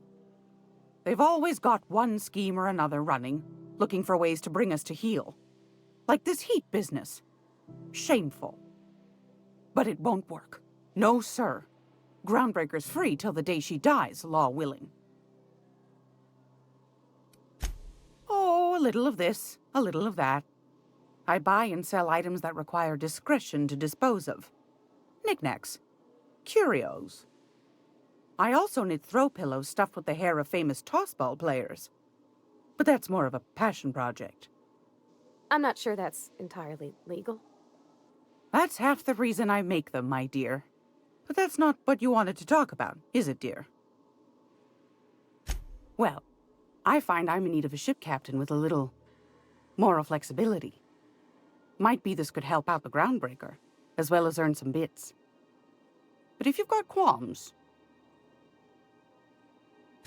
Do you know Edna, over in engineering?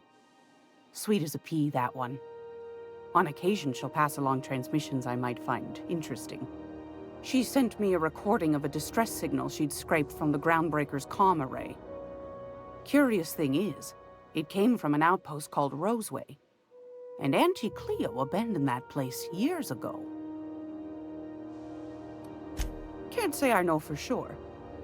Maybe it never really was.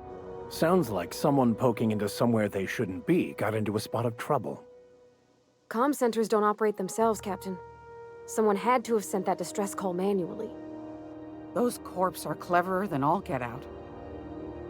Might have been a ruse to keep the rest of the board from sniffing around. Edna didn't seem to think so, and I trust the dear girl's judgment. Well, maybe not in men, but she knows her comms. So, like as not, someone's been down there recently. And if someone set up shop in Roseway, I'd wager they got something to hide.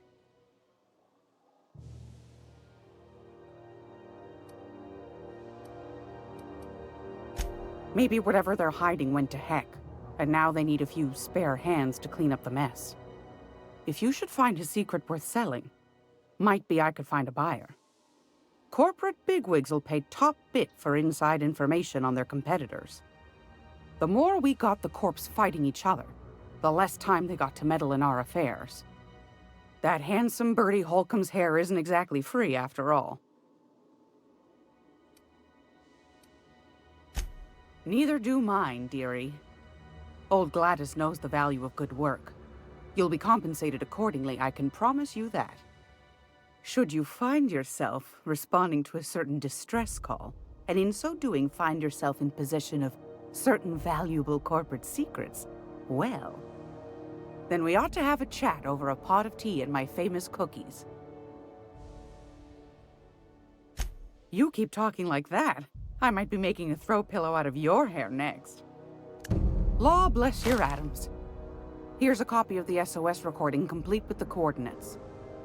Don't forget to come find old Gladys when you're done. Might want to acquaint yourself with Junlei Tennyson, Groundbreaker's chief. She's been trying to get a handle on this heat problem we've got. You'll find her fretting in engineering. I'd say she's a sweet girl, but law forfend someone call me a liar. I found a handsome ceramic mandapillar at a salvage auction last week.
Great law, is it hot in here? Or is it just my glands acting up again? Yes, dearie? Anytime. If you're... Want a charming...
your scary things about monarchs.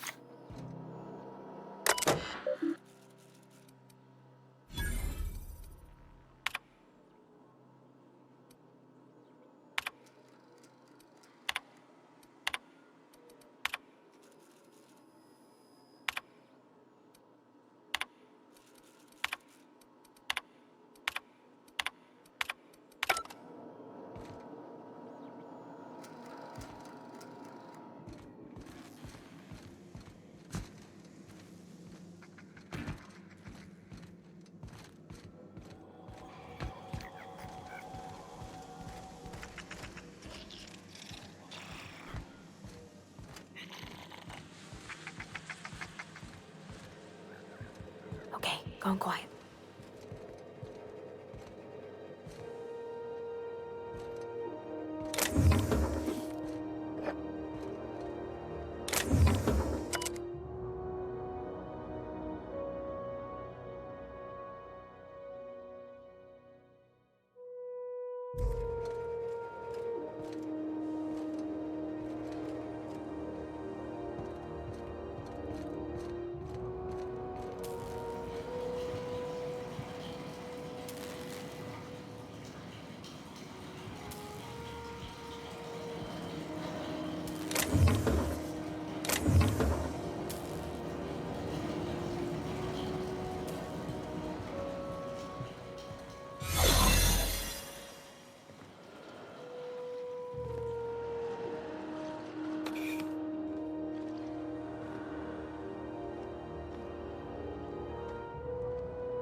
Done.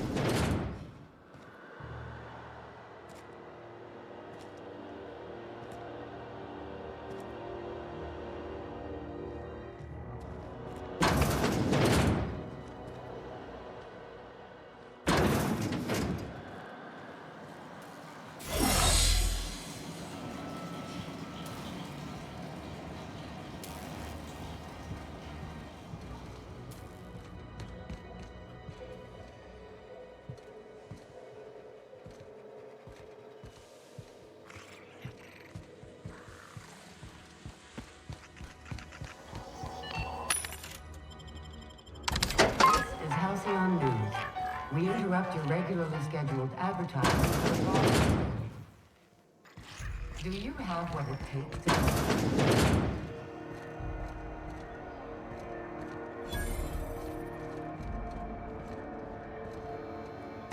Sorry about the heat. Chief Tennyson will get the radiators fixed soon. Of course, this heat sure makes a zero-G brew extra refreshing. It's an ale that's good for what ails you. Oh, and it's not the best choice, it's Spacer's choice. Taste the freedom. A lot of slogans to keep track of. Sometimes I forget.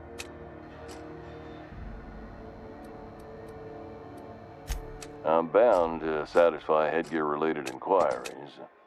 Please send any complaints to our Consumer Care Headwear Division. Oh, I'm having a stellar day. Not just because I'm legally obligated to say so.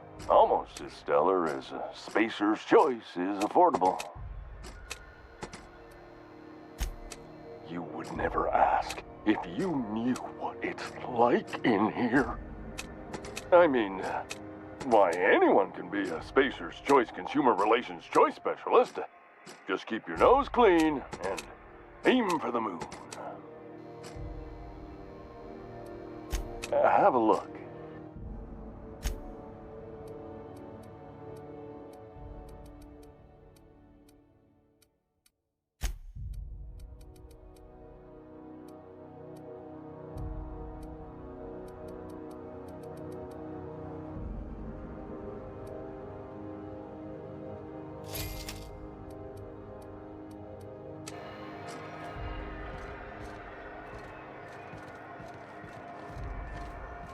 Are you listening to me, Emfuru?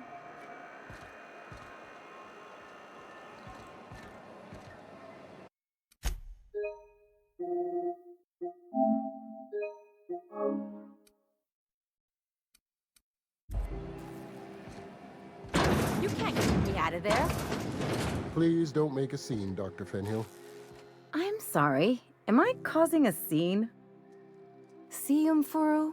We could have avoided all this unpleasantness if you just let me talk to Jesse in the first place. Let me get one thing straight. Jesse and I are not friends. I just owe her, okay? As for the rest, I'm trying to figure that out. All I know is that she's been here too long, and she's apparently not receiving visitors.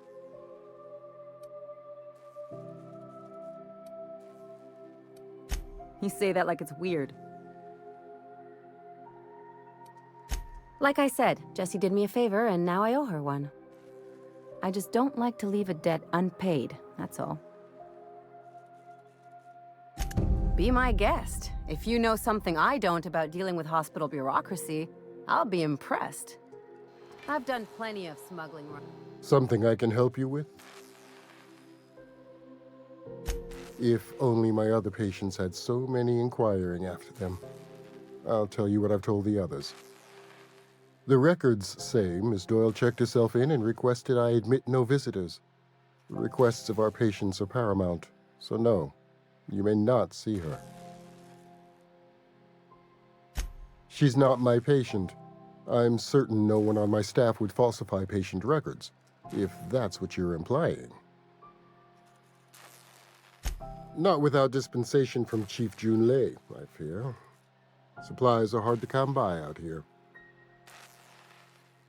We don't have the ability to manufacture our own medical supplies here on Groundbreaker.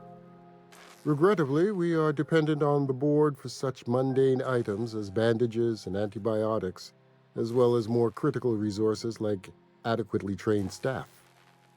We'd nearly signed a supply agreement with Anti-Cleos, but they demanded we only use their branded drugs, and that's simply not tenable. Take care.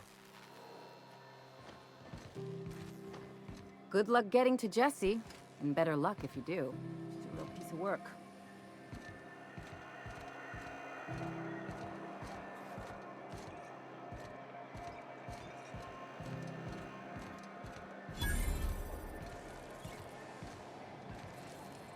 You know that sound when you've snapped on an injector clip? Ah, that's how you know your weapon loves you back. I got a full line of weapon modifications I'd be happy to show you. Why, it gets you the weapon best suited for your lifestyle. All the better for performing a little percussive maintenance. Self-improvement, including one's weapons, is always a worthy endeavor. Take your basic Deadeye assault rifle. Perfectly serviceable. But what if you like finesse? Slap a scope and silencer on that bad boy. Bunker down in a bush someplace and pop off heads. What if you like getting in close and making a lot of noise? Extended ammo magazine and a barrel heatsink to bump up rate of fire.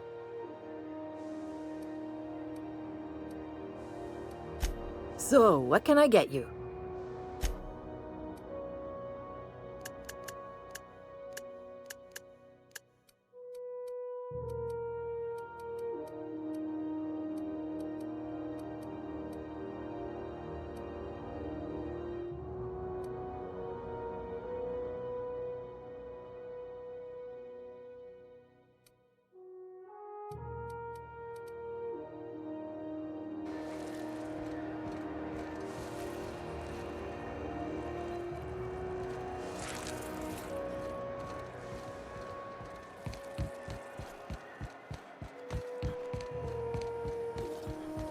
CNP Borscht Pockets can be macro...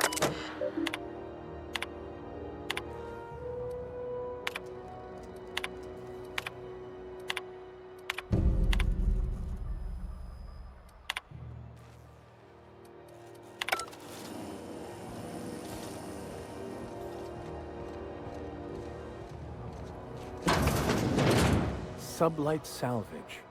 Their front looks surprisingly on the up and up. You reckon we can shop here, or...?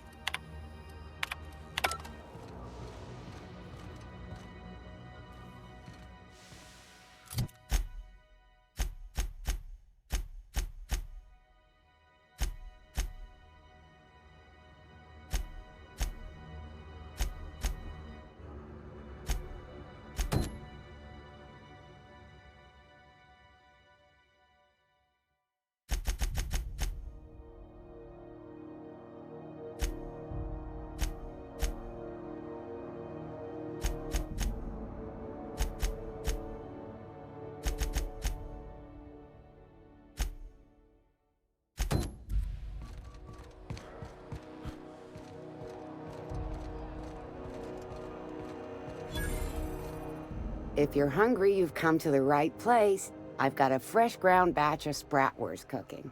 They're terra-fried to lock in the juices. How about a grinder's dozen? Fresh from the grinder, any hour.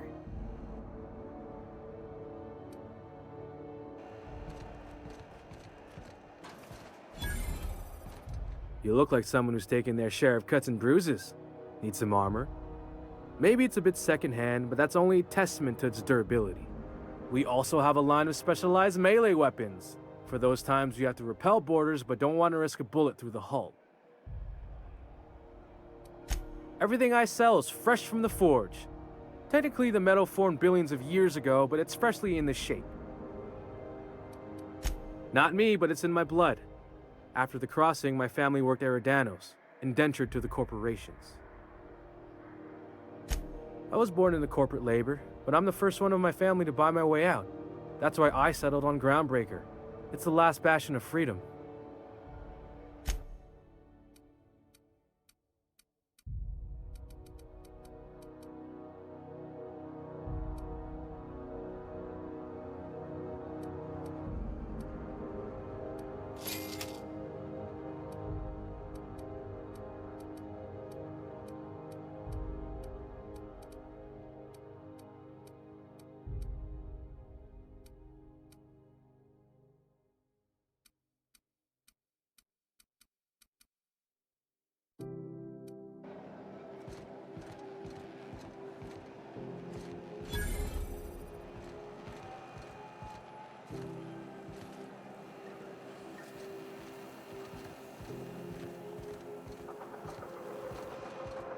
Move along.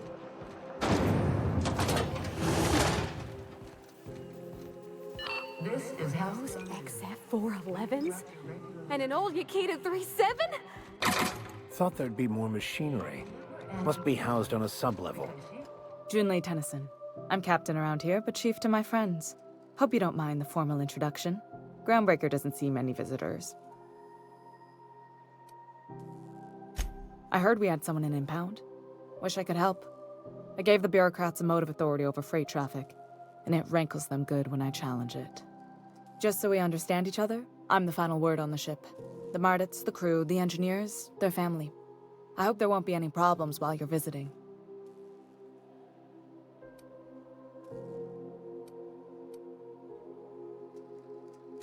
Ain't that always the way? So what brings you to Groundbreaker? I'm curious, even though 9 times out of 10 the answer's just passing through.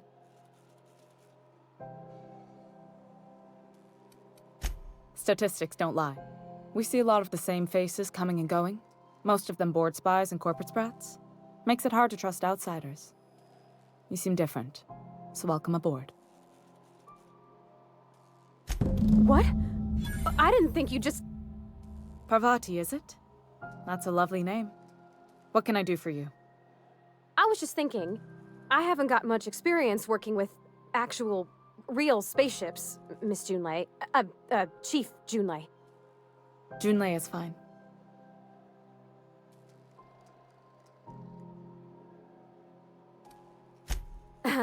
Okay.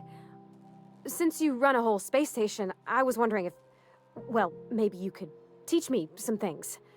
I could message you later, maybe? I'd be happy to make the time, Parvati. You can ask me anything.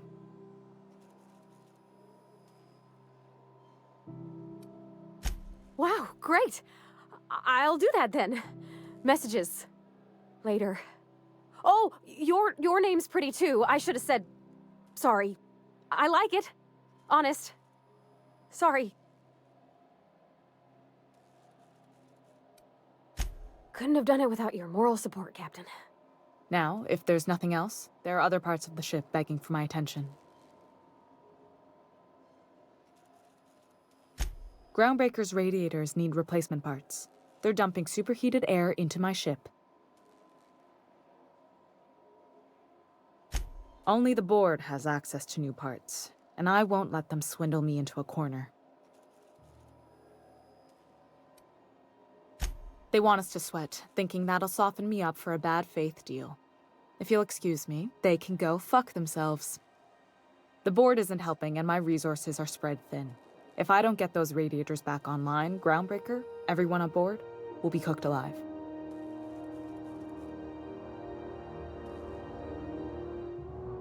Reasonable, huh? That's the best news I've heard all day. According to my grandmother's old schematics, the parts we need should be in the back bays.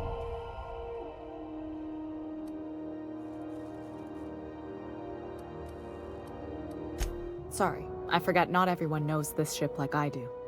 The back bays are on a lower deck, long abandoned and a haven for miscreants now.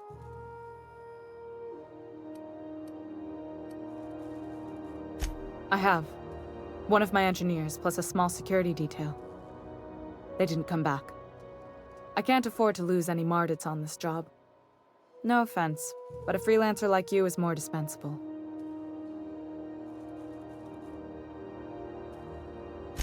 Mardits are descended from the original Marine detachment that crossed the void with Groundbreaker. I don't put their lives on the line if I can avoid it.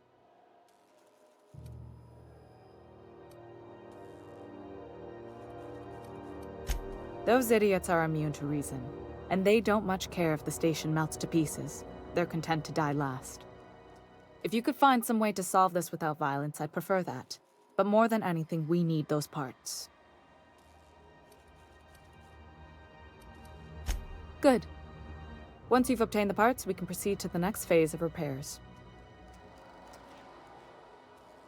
Something you need?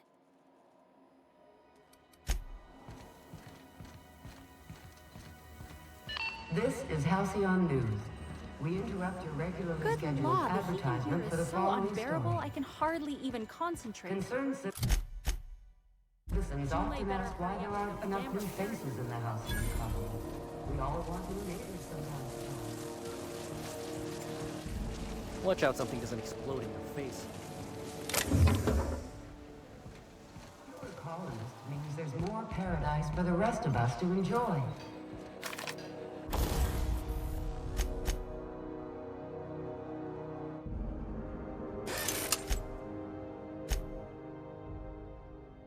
This has been Halcyon News, your only source for news in the Halcyon colony.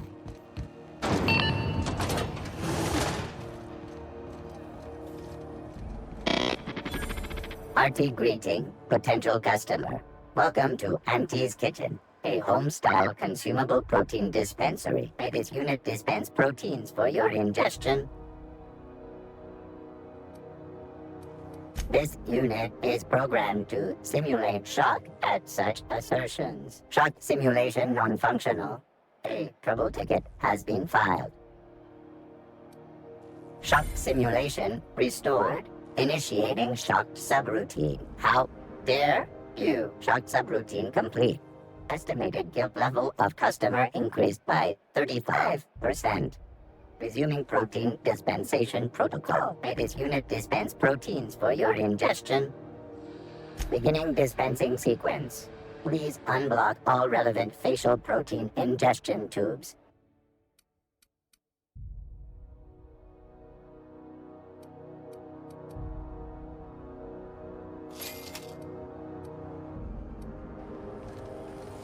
Have you seen this man?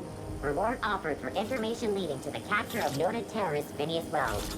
Have you seen this man? Go back to Byzantium, you gold-plated bastards. Noted terrorist Phineas Wells. Yeah, no one wants you on Groundbreaker.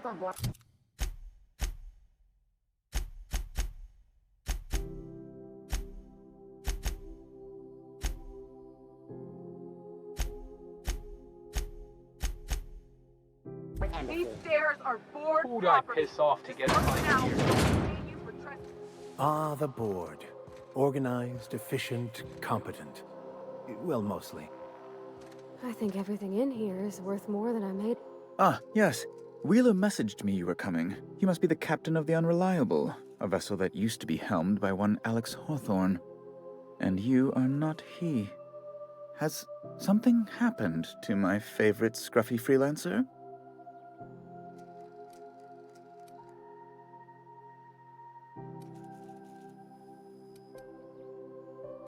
I impounded Alex's ship, not yours. Well, I guess it's yours now if you're captaining it. It's a game we play, he and I. I ask him to turn in Phineas Wells. He tells me he will soon. I impound his ship. He explains why he can't give me the info right now. I ask him to turn in Wells. Around and around we go.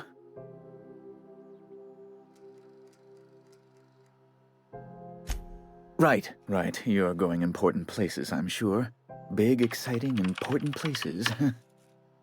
There, I've removed the flag from your ship. I'm terribly sorry for the inconvenience.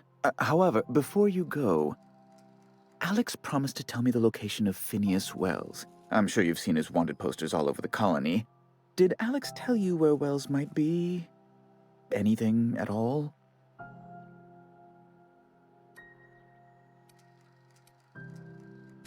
That's... well, that's just terrible news. Law, what am I going to do now? The board will have my head. Oh, I'm sorry. This is terribly unprofessional of me. Is there anything else I might help you with?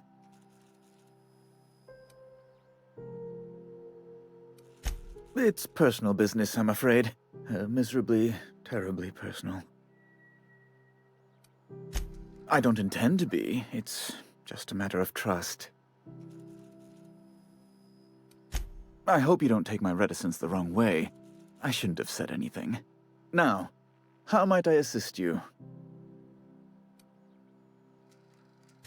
Be my guest.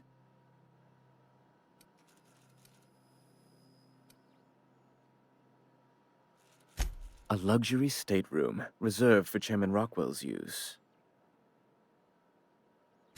Oh, good law, of course not. He'd never set foot on this decrepit junk pile.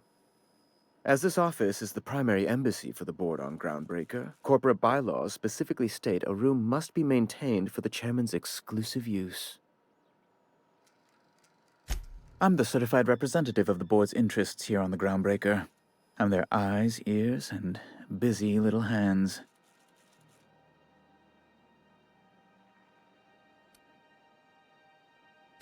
Sometimes I take a break from sending messages to fluff the chairman's pillow on the off chance he visits. Oh, you've noticed my friends. Wonderful. Aren't their guns very large? Tremendously impressive. They're here to keep the peace, of course.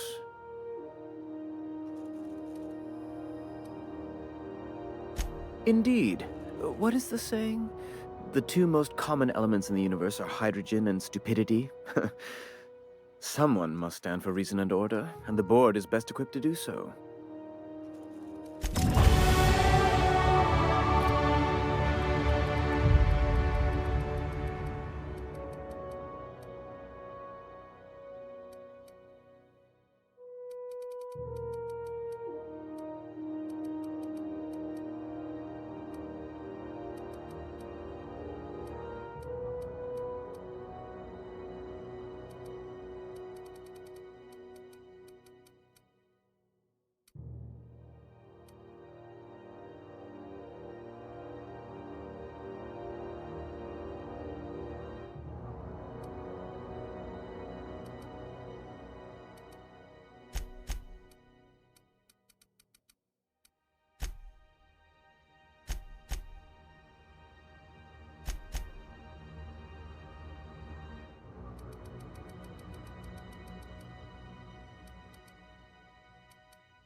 Can't say I've seen you before. I take it you're a freighter captain? If you're here to better yourself, you'll have to wait. We're having a spot of trouble with our delivery service.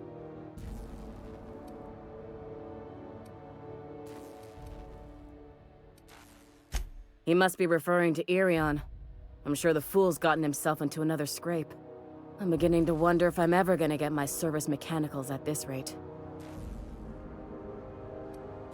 Our delivery man. A brave idiot with a penchant for getting himself delayed. Sometimes by dates, usually by bandits. Surgery mostly. Medical personnel are difficult to come by on Groundbreaker. The board won't let their doctors and nurses station here, and they own all the medical schools. If we can't hire their people, we can't hire anyone. Everyone on staff here on Groundbreaker was trained by me or Idris. We're good, don't get me wrong. But we've only 2 heads between us, and we don't know everything. I'd be grateful if you'd spare the time. We need his delivery soon as yesterday. Last he told me, he was taking a shortcut by Scylla, an asteroid in the Charybdis cluster. That's where I'd start, were I the adventuring type. You look out, though. The place is probably crawling with outlaws.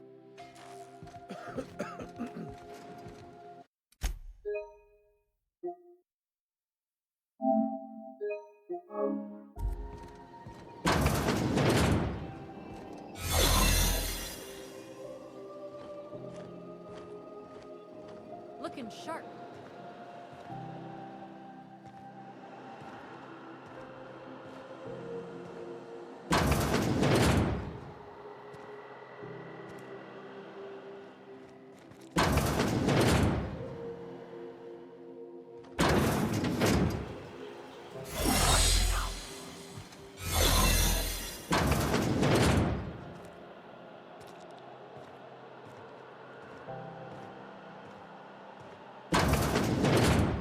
You're sure this is perfectly safe? I'd rather not die early of an infectious disease myself.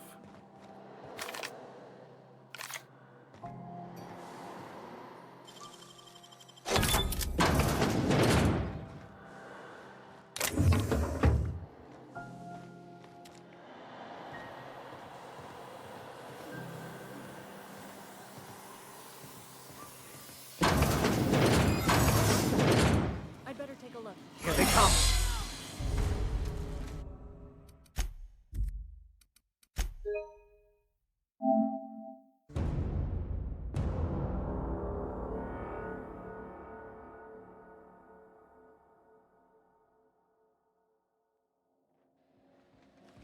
Sure.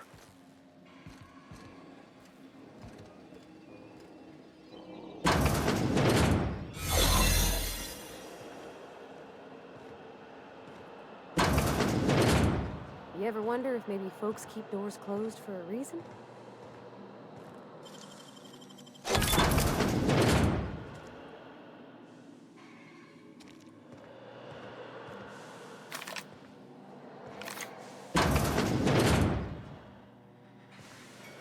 For the last Raptidon rutting time, leave me in peace! You hull-headed quacks do know that restful recuperation requires not being disturbed, don't you? What? Why? Everything's fine. We're all fine here. No need for her to be worrying her pretty little head about me. I'm just terrible, dreadful sick is all. Got a cough that won't quit and sores all over my body. Highly, lethally contagious. But I'll be fine, so long as I'm left alone.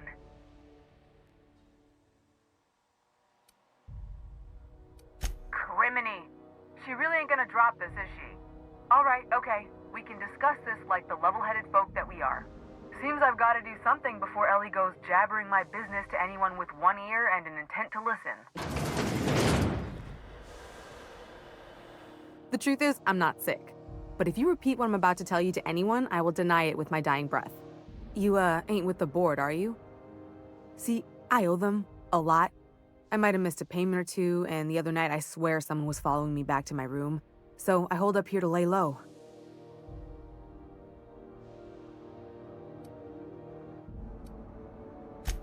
What? No, I didn't do anything. I'm a law-abiding denizen of this ship, I swear. think? No. I recognize a contracted killer when I see one, thank you. In my line of work, that's a skill you develop during week 1, assuming you want to keep breathing. All right, I'll fess this part up too, if it means you'll help me. I'm a thief. I specialize in particularly high-end and historically valuable items. 3 weeks back, I caught rumor that the blood tier diamond, last worn by an heiress on the Lost Hope, had surfaced for the first time in 70 years. Udom was my buyer for when I'd acquired the diamond. He paid half up front to finance the operation. Let's just say things went sideways about the time I got my hands on the diamond, and it crumbled to stardust in my palm. Anywho, I barely made it out with my life, and nary a plan to make back Udom's deposit I'd spent. Udom Bedford's the board guy on the station. He'd know how I stand with them. If you can square things for me, I'd owe you one even bigger than Ellie owes me. Thanks for helping me with the board. You're a real pal. Or I guess I should say, Ellie is one, huh?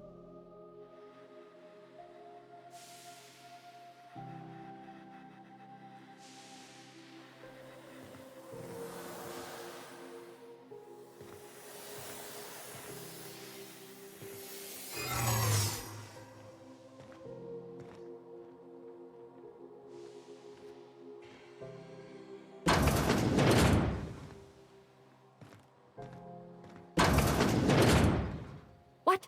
What was that? Hold it right there! What do you think you're doing?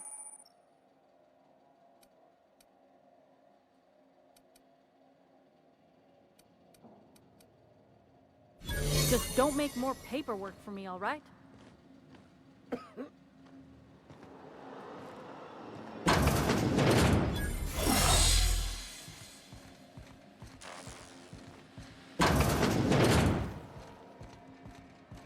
Any word on Jesse? Good luck. The board's got an office on the promenade just before engineering. You can't miss it.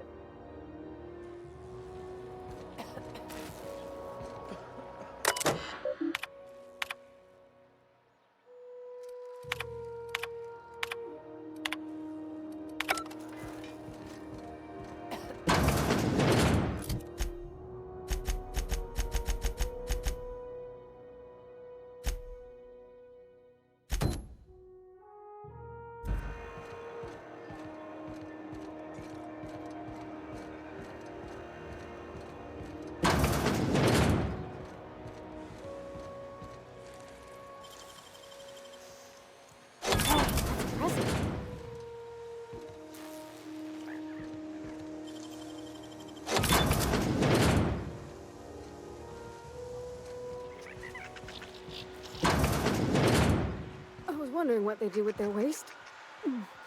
I guess they just chuck it down here. Where's it all go? How about I stay up top?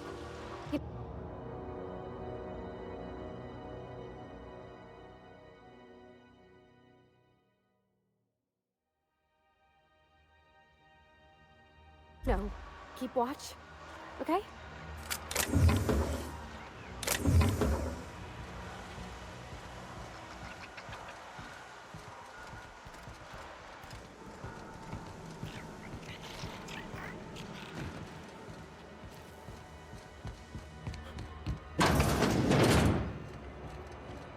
I'm on my way.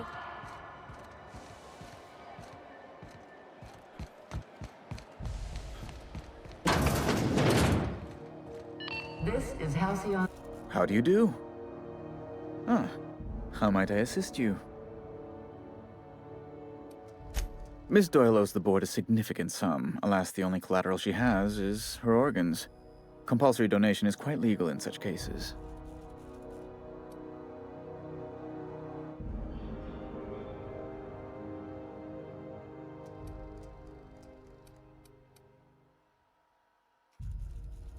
That's not unreasonable. I guess it's better than losing your organs, but I don't know, Captain. It just doesn't seem right. Miss Doyle is deeply in debt, and the board has every right to do whatever they like to recoup that debt. What guarantee do I have that she'll agree to the terms you negotiate?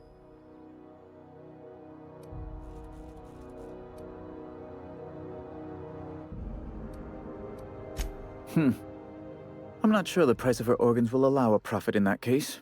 I expect her liver is, used goods, as it were. I will recall my collection agent. Tell Miss Doyle to report to me promptly for her first assignment. Now, is there anything else you need, or can I return to my work?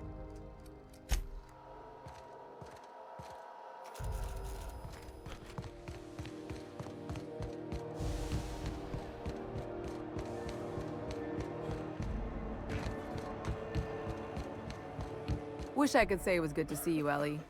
At least you finally got your chance to square our debt. That ought to make you smile for once, huh? Nothing makes me happier than being even. Except being right. That's nice, too. Got word from Udom, from the hitman who trailed me the other night. Seems I'm indentured to the board now. I ain't too elated about going exclusive, but it's better than winding up dead. You sure saved my skin, stranger. All debts between me and Ellie are cleared. The good news came through the wireless. Looks like you paid my debt to Jesse. I guess that means I owe you now, right? Tell you what, I'm a little short on bits at the moment, but I'm a decent scrapper and a better-than-average sawbones. If you're looking for a medic, I can work my debt off. If I'm being honest, and I prefer not to, I was about ready to pick up another contract anyway, and you settled this in a pretty tidy fashion, which tells me you're competent. But we can say I'm repaying the favor if you prefer that version. She helped me win a bet. We were on a smuggling run planetside when our point man bet me I couldn't outrun a mantisaur. And as you can probably guess, the thing was faster than it looked. Probably would have caught me if Jesse hadn't picked it off. Yeah, but the important thing is I won the bet. You won't be sorry. Though it looks like you've got a full roster already. Time to play favorites, Captain.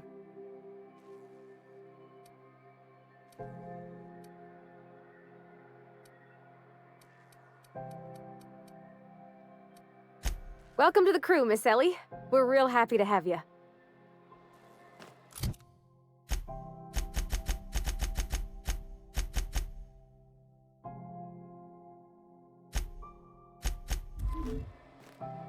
So, we're just gonna march straight into Byzantium and acquire some rare chemicals right under the board's nose? I sure hope you negotiated for a raise with this Phineas guy. Uh-huh. Sure. Everybody's got an angle. I'm just wondering what yours is.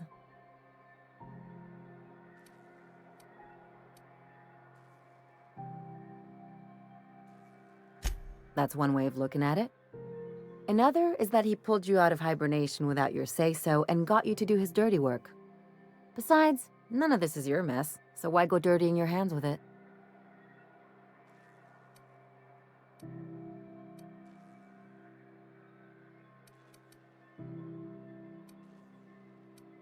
Guess I hadn't looked at it that way. Still, Phineas isn't your only option. The board's put a bounty on his head, and they've got more than enough bits to pay it. I've got no love for the corporations, but they know how to take care of their people. The ones at the top, anyway.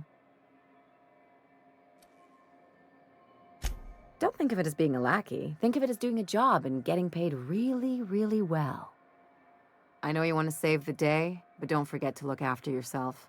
No one else out here's going to. Hey, don't get any ideas. I'm just making sure you last long enough to pay me at the end of this. Anything else?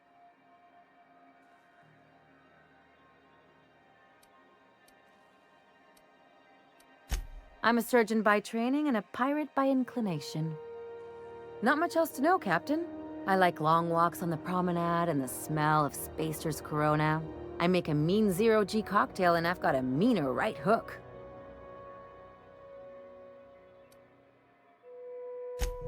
Sure do. Some of it was even legal. There's a lot of business that goes through the Groundbreaker. Some of it's board-authorized freight hauling, and some of it's not. I've done all types of work with all kinds of crews. If there's one thing you ought to know about me, it's that I won't tell you your business. Your ship, your way.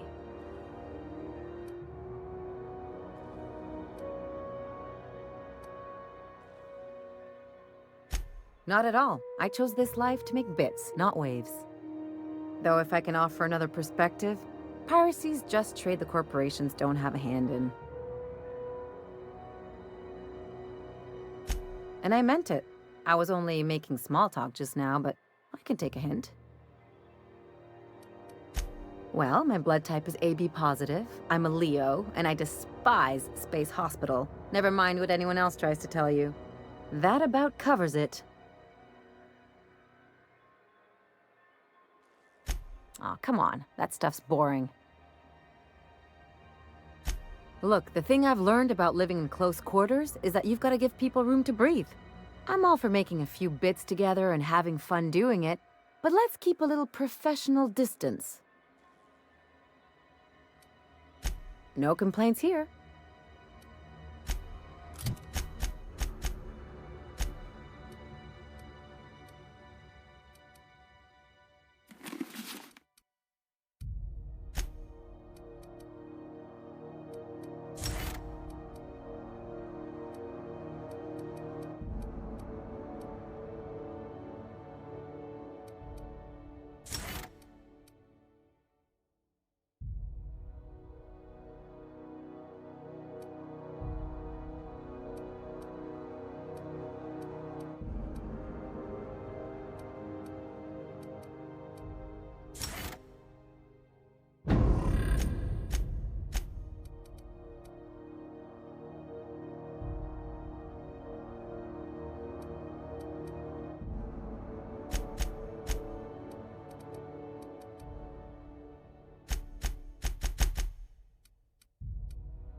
Welcome to Sublight Salvage and Shipping, a legitimate business for legitimate consumers. You the one flying the unreliable? Money. We got it. The Steve doors want it. I'll take that as a yes. Miss Lily has been expecting you. I'll unlock the door. Hey, Doc Fenhill. Glad to see you ain't moved on from Groundbreaker yet. Hey, Tobias. How's the leg? Good as you left it, ma'am. Still bends and everything. A bullet went through it, most of the way. The other guy thought his ship was perfectly operational. I told him it was salvage. We disagreed. I won. Workplace hazards, Captain. Pretty routine around here. Sure am. A few years back, they got me started on simple acquisitions. You know those latches they put on cargo bays ain't worth a damn? These days, I stick to HQ and look after Miss Lilia.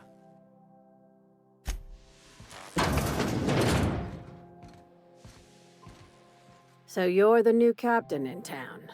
I was hoping you'd make your way to my office.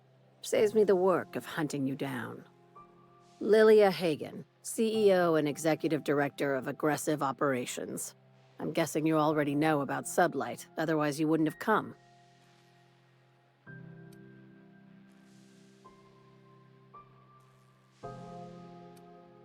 At least one system on Groundbreaker still works. It's nice to see the Unreliable again. Useful ship. Hawthorne was my contractor. I'd recognize that leaky boat of his anywhere.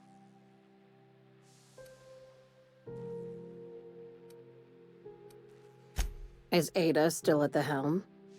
I don't know how many times I told Hawthorne to restore that smartass to factory settings.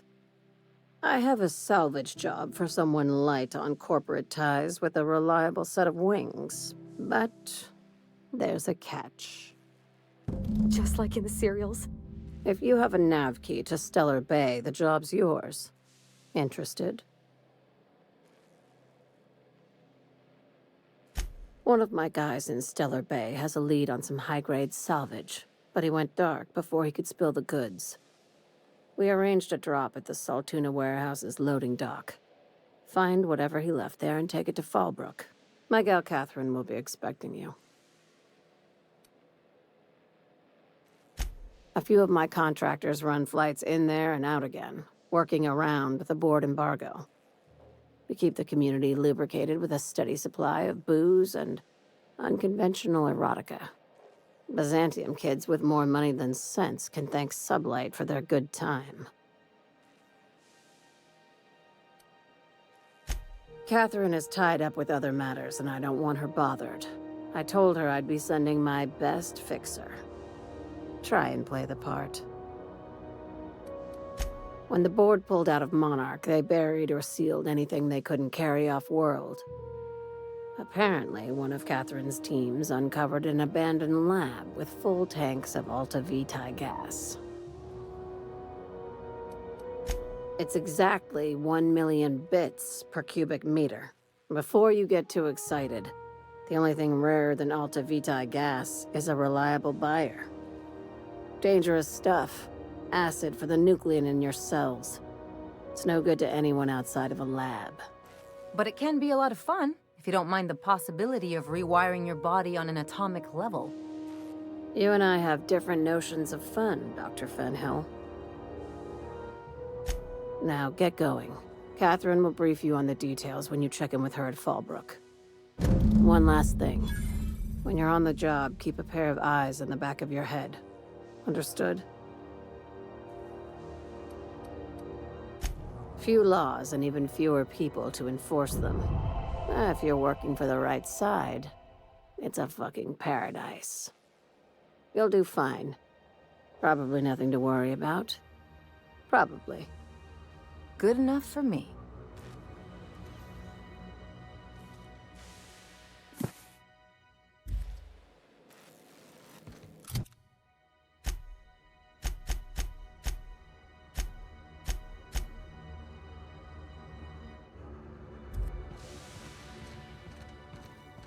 Sublight's always got plenty of work. Good gig if you don't mind where the bits come from.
Who the... Hey, McRed, were you expecting any company?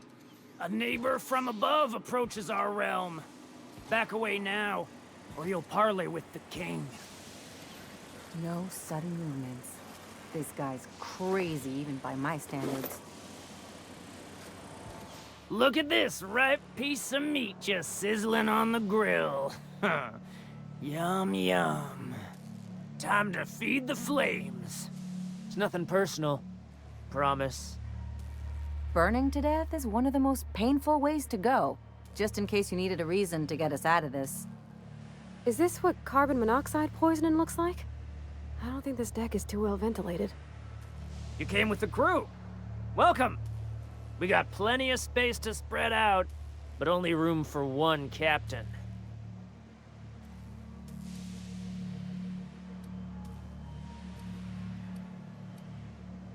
Woo! Look at the courage on this one. Lay it on me, boss. Give me a taste of that fiery primal spirit.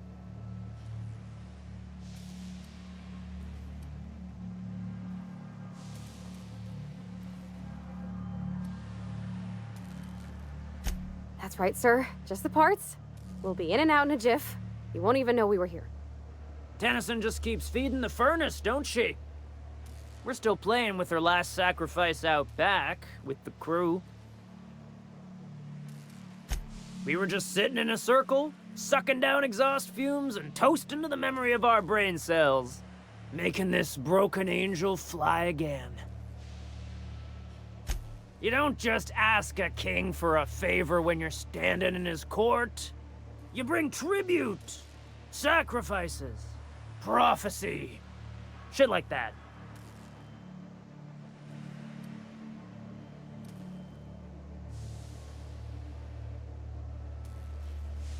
Take your best.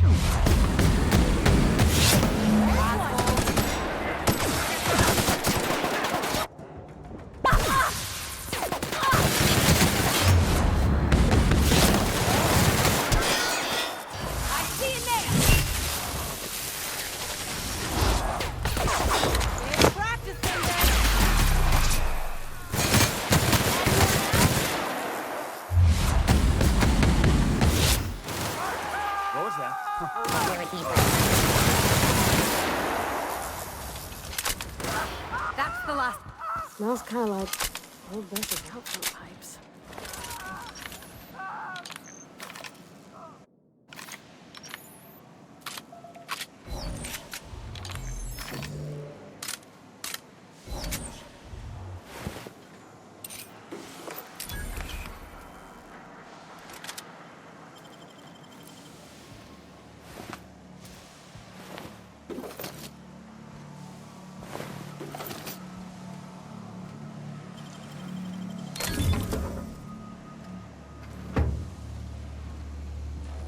Nice and easy.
want to tempt us, why'd they lock it up?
Leia's gonna be pleased as pie when we show her these.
It's so cozy.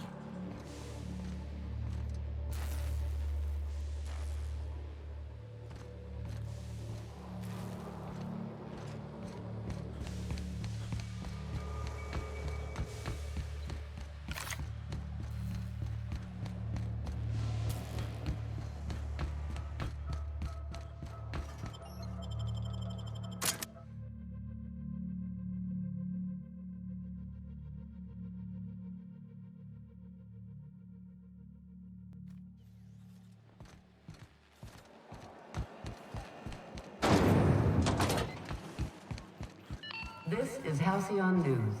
We interrupt your...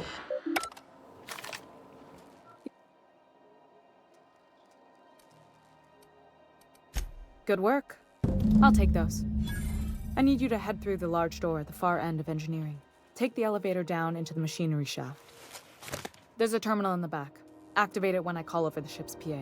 And bring weapons. There's a slight man-to-pillar infestation. More than a few. Less than a hive. Nothing you can't handle. We were salvaging parts from a ship. Turned out there were eggs inside. They got into the radiators, and here we are. Don't worry, Miss Junlei. We'll be super gentle with the ship. You don't got a thing to worry about. I mean, aside from fires and such. I'm genuinely heartened to hear that. Thank you.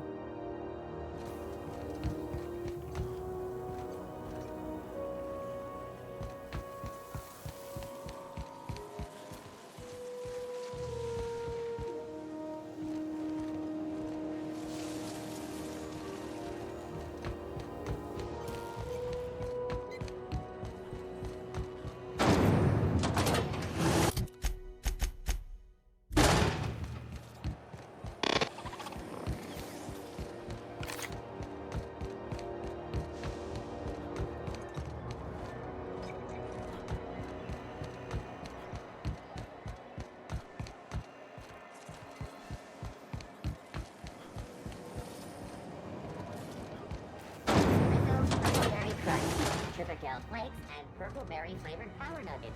Now with 12%.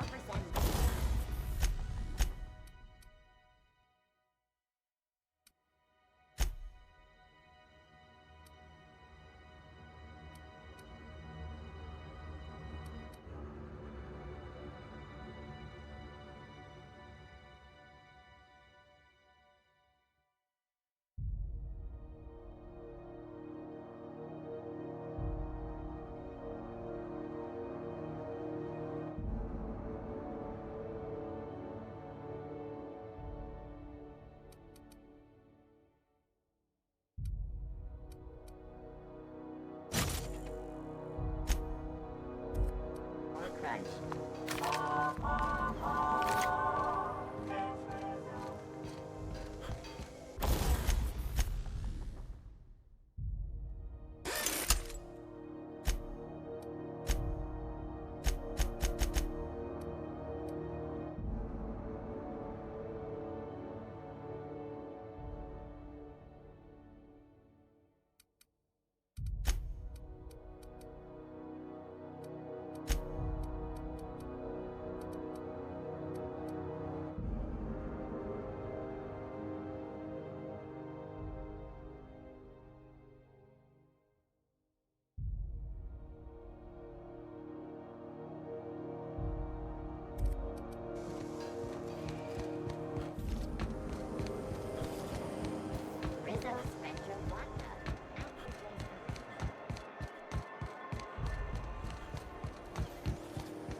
This is Halcyon News. We interrupt your regular...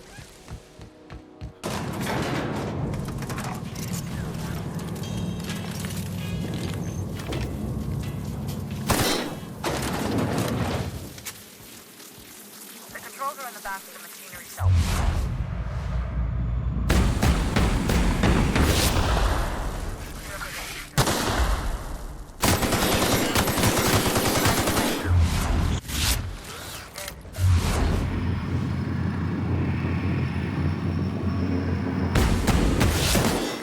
Got this thing about giant insects.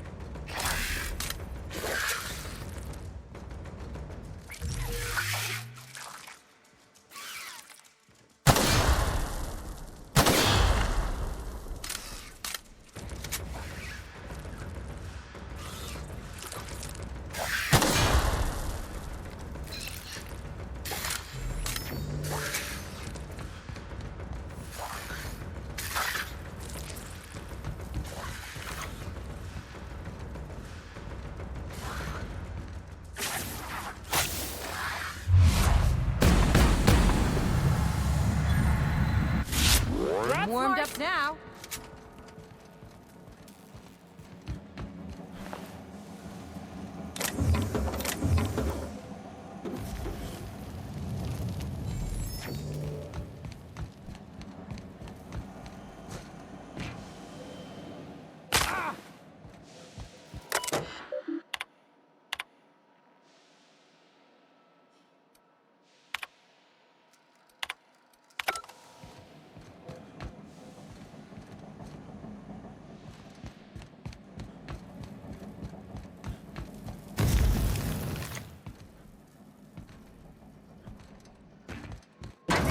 John tells me the security mechanicals booted up and killed a bunch of mantis.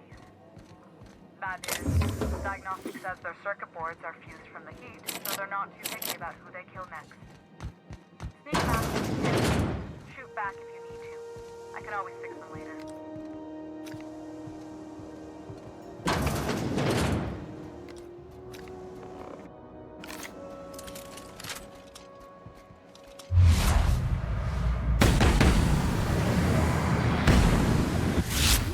Go! Nice one!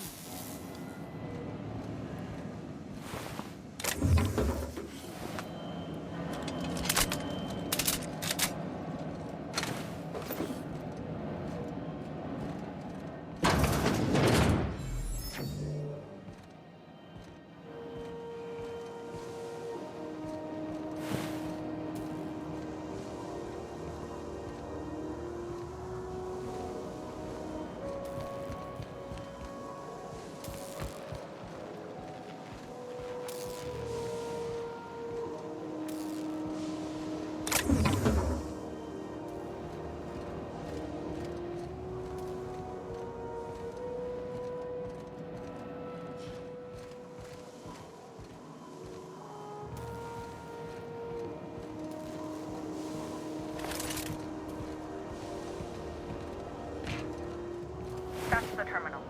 I have the parts in position on my side. Go ahead and cycle the droplet pumps.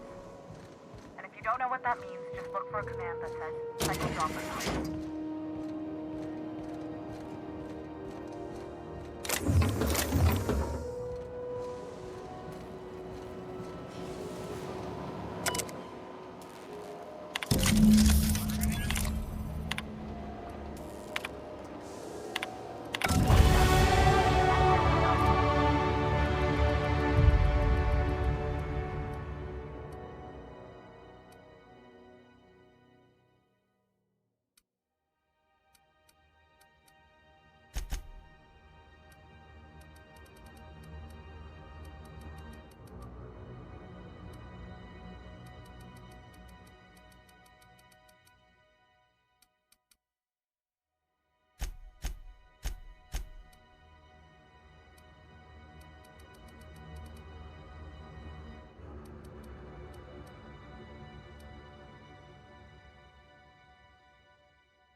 Stop by once you found your way out of there. Groundbreaker owes you thanks.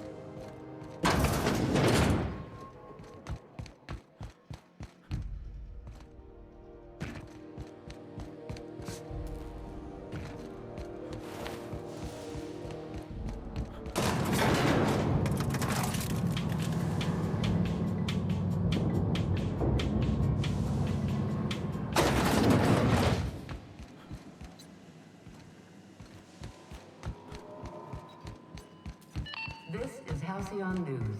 We interrupt your regularly scheduled... My boards are returning to green. What a weight that is off my shoulders. I don't normally tolerate outsiders mucking about in my station's guts, but you're all right. The temperature should be dropping as we speak. I'll see to it the crew knows who kept us all from boiling alive. If you've got time, I believe Edna has a comms issue that could use your attention. I've also authorized Doc and Furu to sell you our premium meds. Frustrating. Everything down to the circuit boards is past warranty, so I have the pleasure of making life or death decisions on a shoestring budget. Plus, there's no time to train my successor or document fixes in a way that anyone outside the family would understand.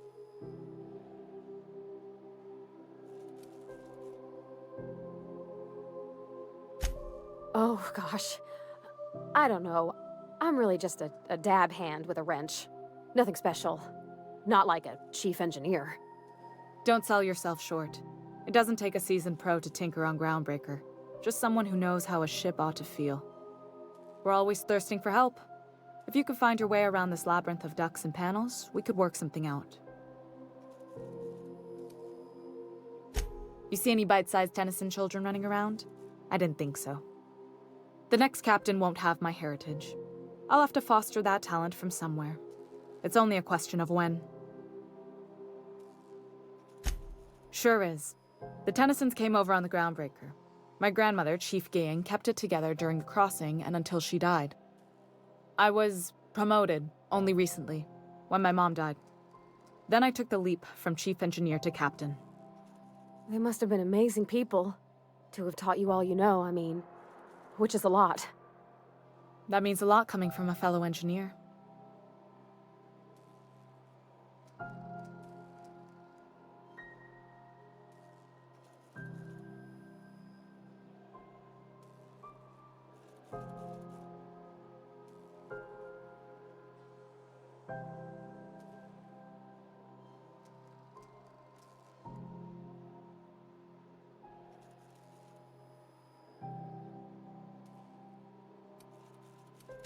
It was different knowing that I couldn't turn to anyone who could answer the tough questions for me. Maybe you can see why I'm protective of Groundbreaker. This ship is family. It's got tinkerings and bypasses that only Tennysons know about. You've got my attention. Dr. Fenhill, I hope you've reconsidered my offer to stay on full-time. My crew are never short on dents and bruises. I'm trying to live a more balanced life. Gun in one hand, scalpel in the other. I already knew it'd be easier to teach an automech heart surgery than to change your mind. Fair travels, Ellie. Groundbreaker's a small town in a big ship, and anyone who spends any time here gets to know Junlei. We don't see a lot of competent surgeons on Groundbreaker. Dr. Fenhill is my on-again, off-again freelancer. I'd take it she'll be joining your crew full-time? I don't like to put a label on things. Let's keep it casual. If you ever decide to settle down, there's a home for you on Groundbreaker. You're right, I don't. The board is after two things, bits and power, and they only get it by sticking their nose where it doesn't belong. I like to think of myself as a nice person, but if that gaudy embassy of his was on fire, I might hold my breath a moment before activating the sprinkler system. The board wants control over Groundbreaker, and leeches like Udom Bedford will do anything to please their corporate masters.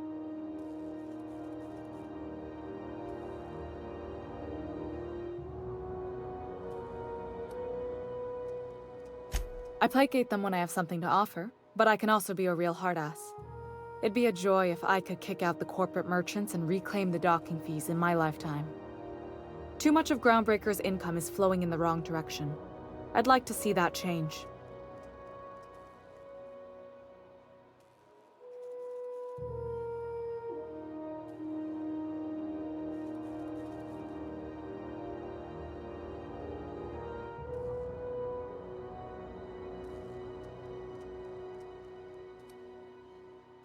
You've got my attention.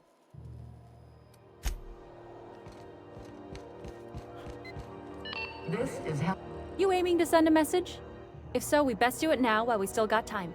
And no, Ellie, that offer does not extend to you broadcasting another of your crude jokes. Hey, that's a real planet, and no one's seen it in a long time. Damn it, Ellie, I don't have time for your shenanigans. Anyway, like I was saying, you aiming to send a message, you better be quick.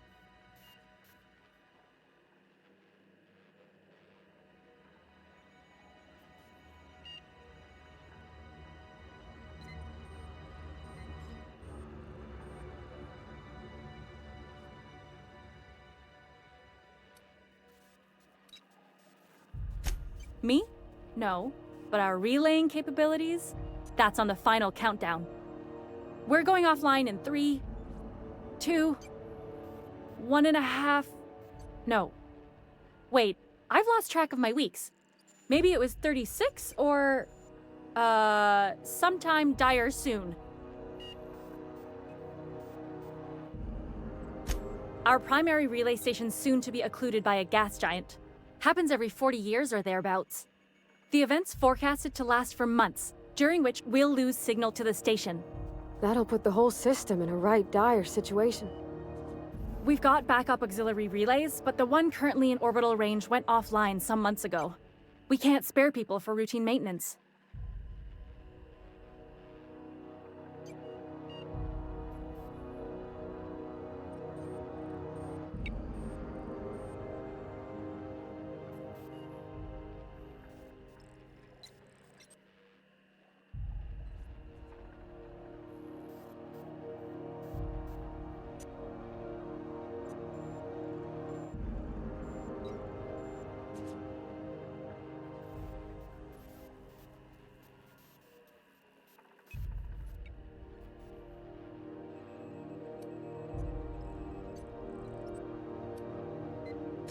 Sure, I mean they got their own relays and all, but they'll only send along messages the corporations pay for. And then they charge folks to send messages back, often more than they can afford. And none of that money goes to the Groundbreaker. Just tightens the board's grip on our throat.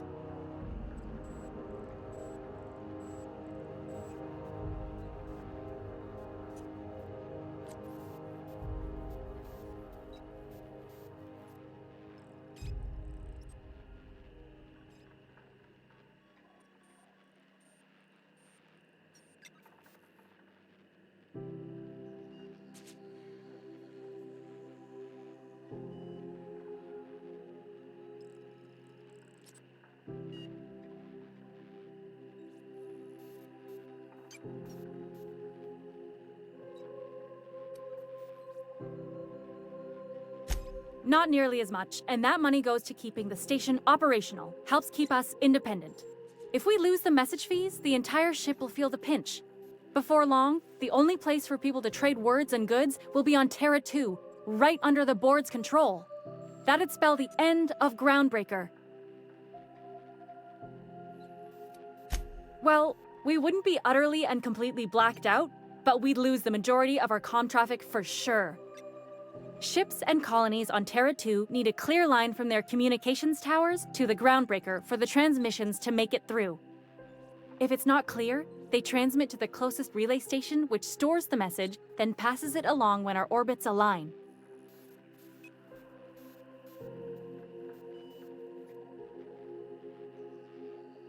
The others won't be in orbital range during the occlusion event. Isn't it some law of the universe? The relay I gotta rely on is, of course, the one on the Fritz.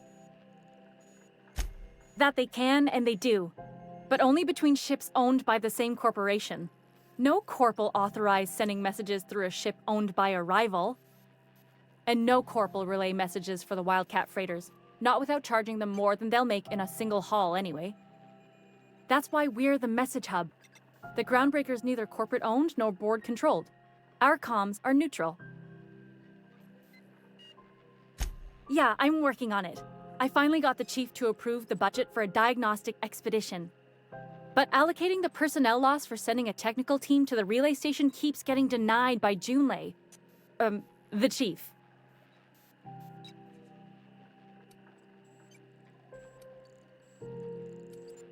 You save my comm center from chaos. I guarantee I'll get the chief to authorize some payment forms with your name on them while you're out fixing the station.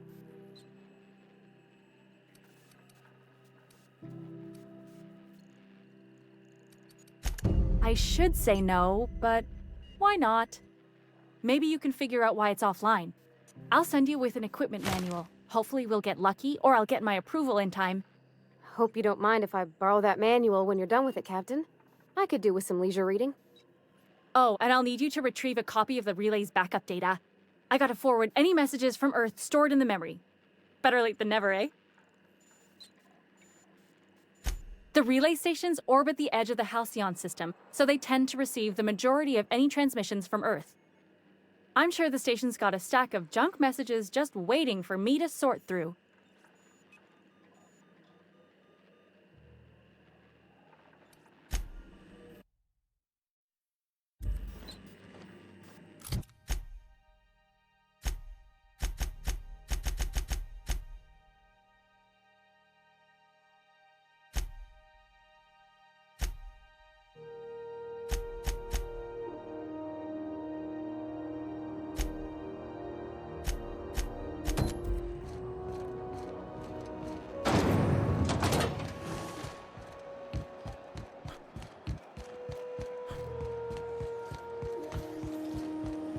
CNP near maple syrup.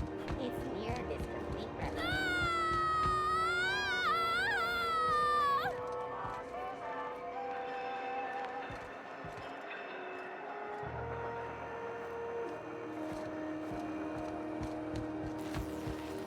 Hello. Junlei called up from engineering. Said I should let you buy medical supplies from our stores.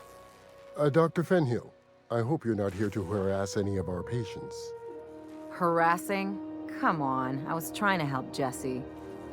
You have a creative definition of helping. Then it's lucky for us both that I've found gainful employment with someone who appreciates my ingenuity. Good luck with this one, Captain. Now, is there something I can help you with? A better selection than you'll find on the promenade deck, and a quality commensurate with a friend of the station.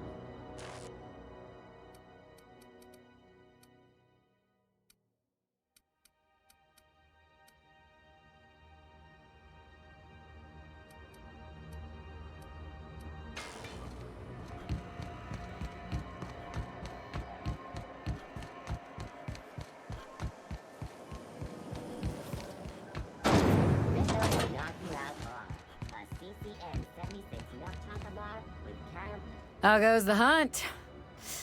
I've been ruminating on it, and I decided If you ain't killed McRed yet, I want you to hurt him a little before you do. Nothing excessive, mind you, but the scoundrel deserves a light beating at least before he kicks off.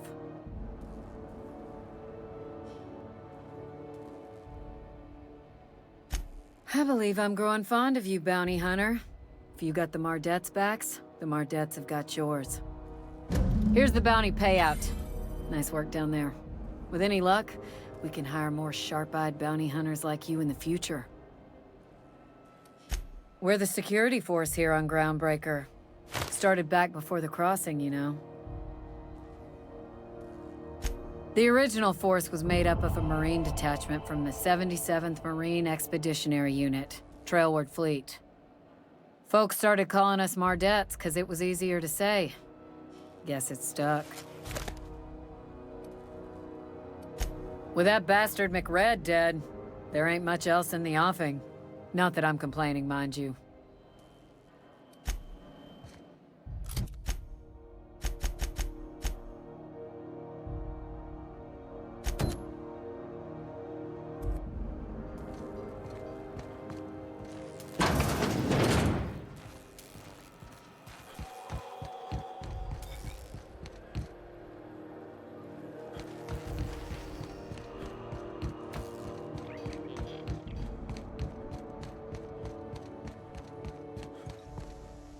This is Halcyon News. We interrupt your regularly scheduled...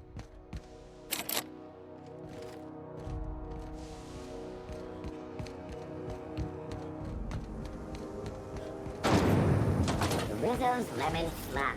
Slap your whole family tonight.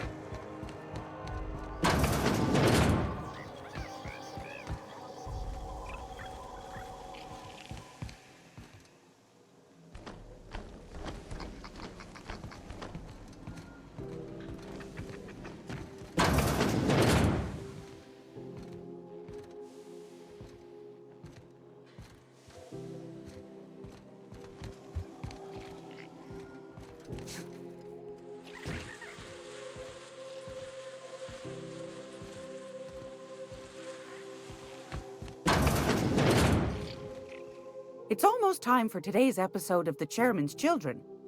Care to listen with me? Any...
This is Halcyon News.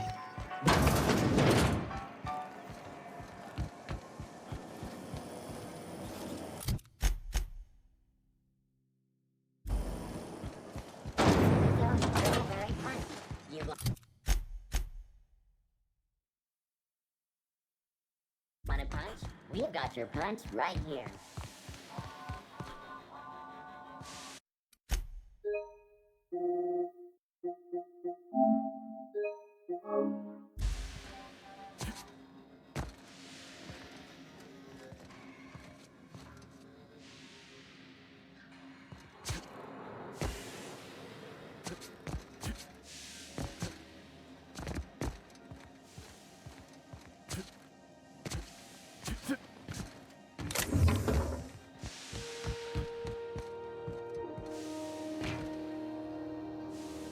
I'd say anything here falls under the salvage protocols of finders, keepers.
Not like someone left their name on it.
Hey, you got a second?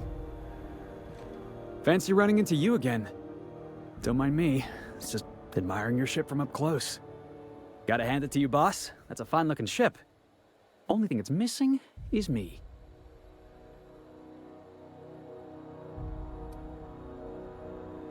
What? No. Okay, yeah, maybe a little. I'm not trying to be all creepy-like. I just want to make a good case for myself. Just give me a shot. That's all I'm asking. I could be the best damn crew you ever hired.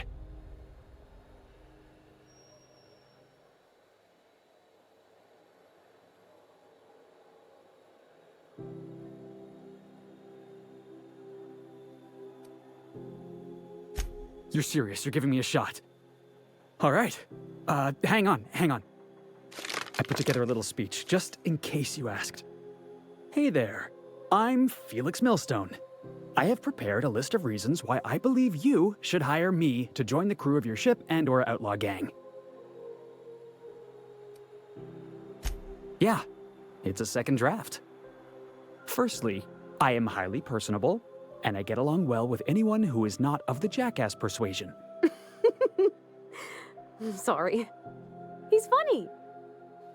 Secondly, I can be counted on in the event of a firefight, standoff, and/or raid.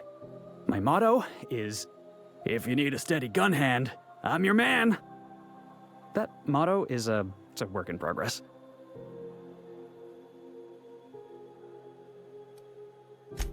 Additionally, I have several years of experience as a box hauler.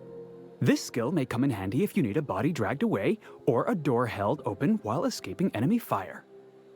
In conclusion, thank you for considering me for your ship crew and/or outlaw gang. I look forward to our adventures together. I thought that was real good, Felix. Thanks for the vote of confidence. What do you think? Am I in?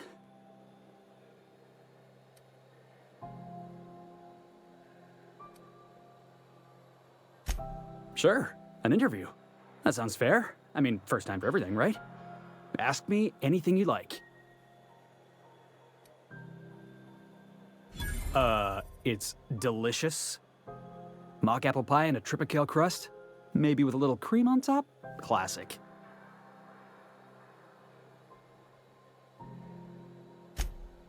Wow. You don't know how long I've been waiting to hear that. Thanks, boss.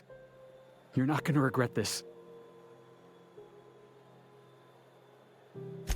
I'll just gather my personals and meet you on board. This is gonna be great. You got a crew now, Felix.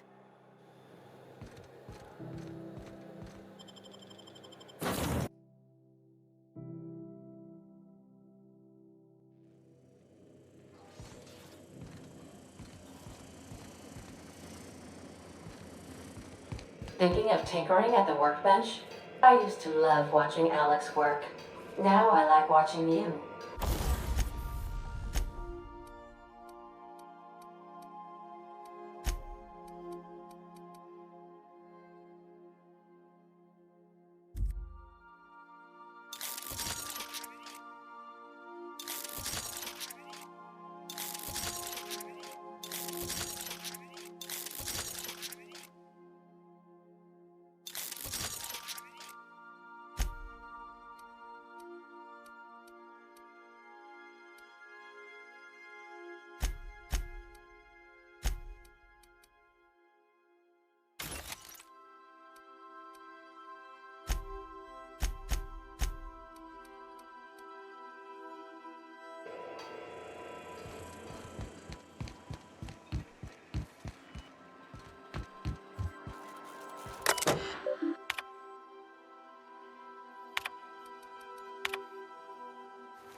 I so enjoy watching you sleep for hours on end, Captain. It's quite entertaining the way you drool and whimper.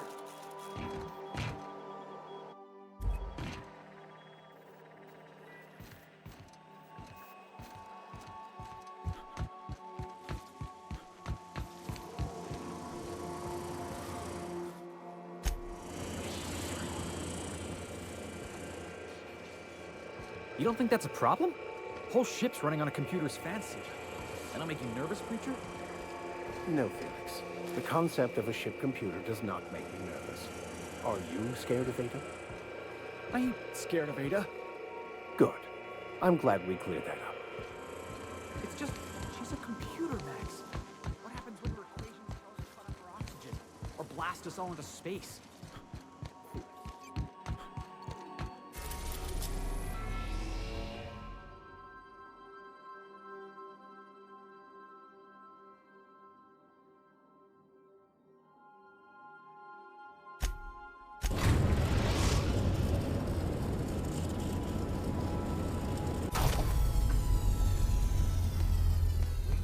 these ideas. I was watching True Stories of Mechanical Murderers last night.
Who's living in a relay station all the way out here? Captain, this place is supposed to be empty, yeah? 'Cause I got the clearest feeling. Wow. How did you do that?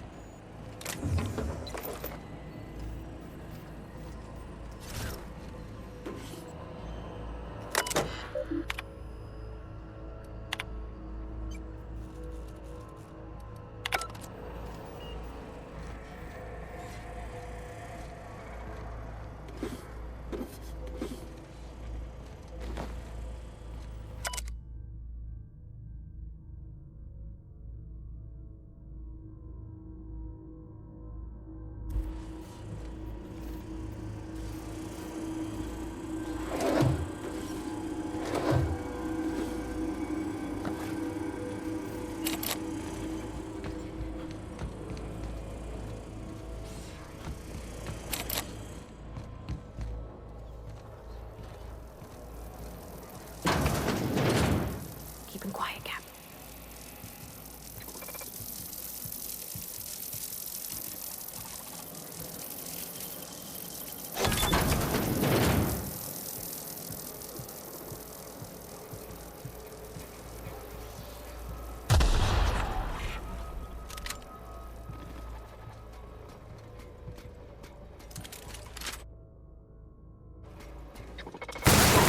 That's a hurt! Security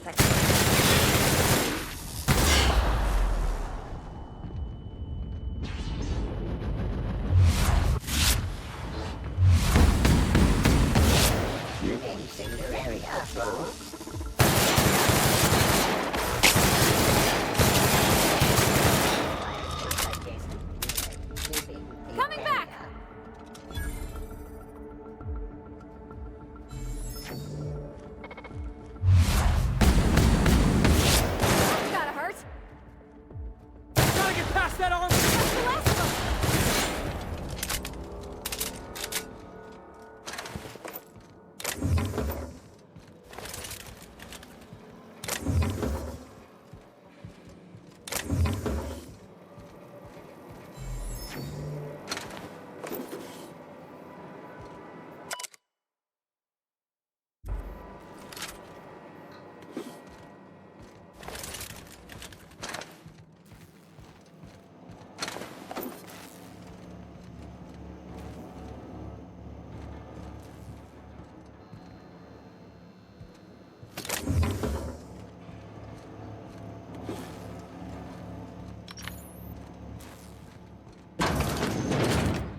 So, is he dead, or...? Poor fella. You think he did it to himself, Captain?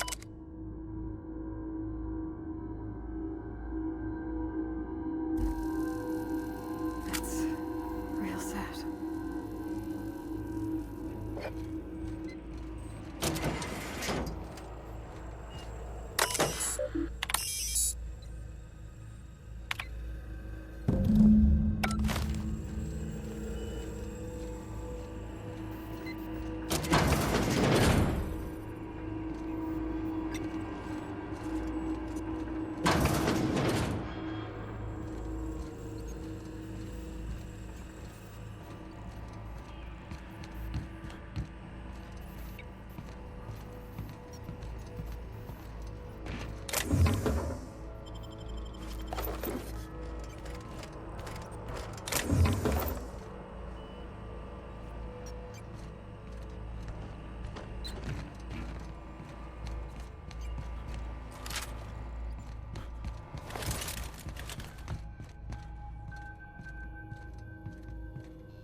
It's all in the wrist.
We've arrived at the groundbreaker.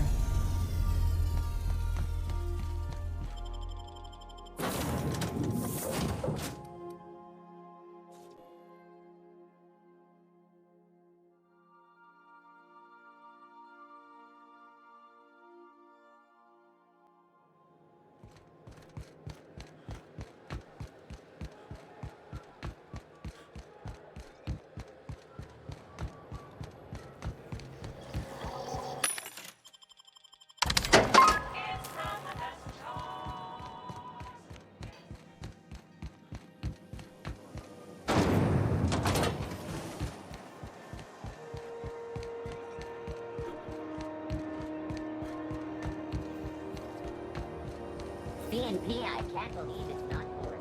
It's unbelievable how good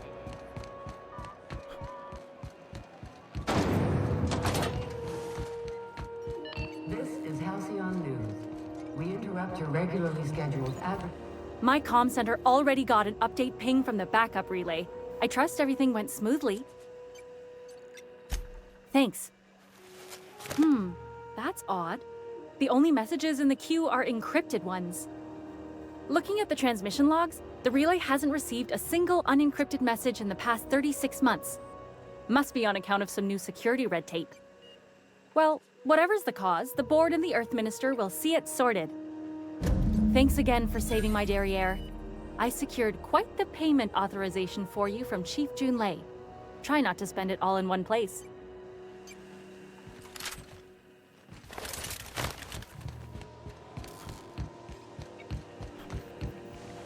Temps are lowering across the station.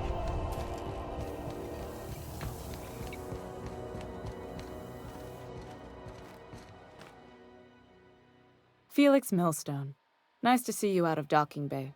Keeping your nose clean? Yes, ma'am. Been at least a couple weeks since my last nose-related incident. Uh-huh. I'm glad to see you in a captain's custody. Just try not to steal any critical parts from my ship.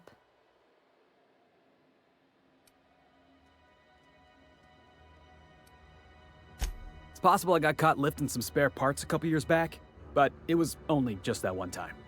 Honest. I'd tell you to stay out of trouble, but I know you'll find it anyway. Whatever you do, just make sure I don't find out.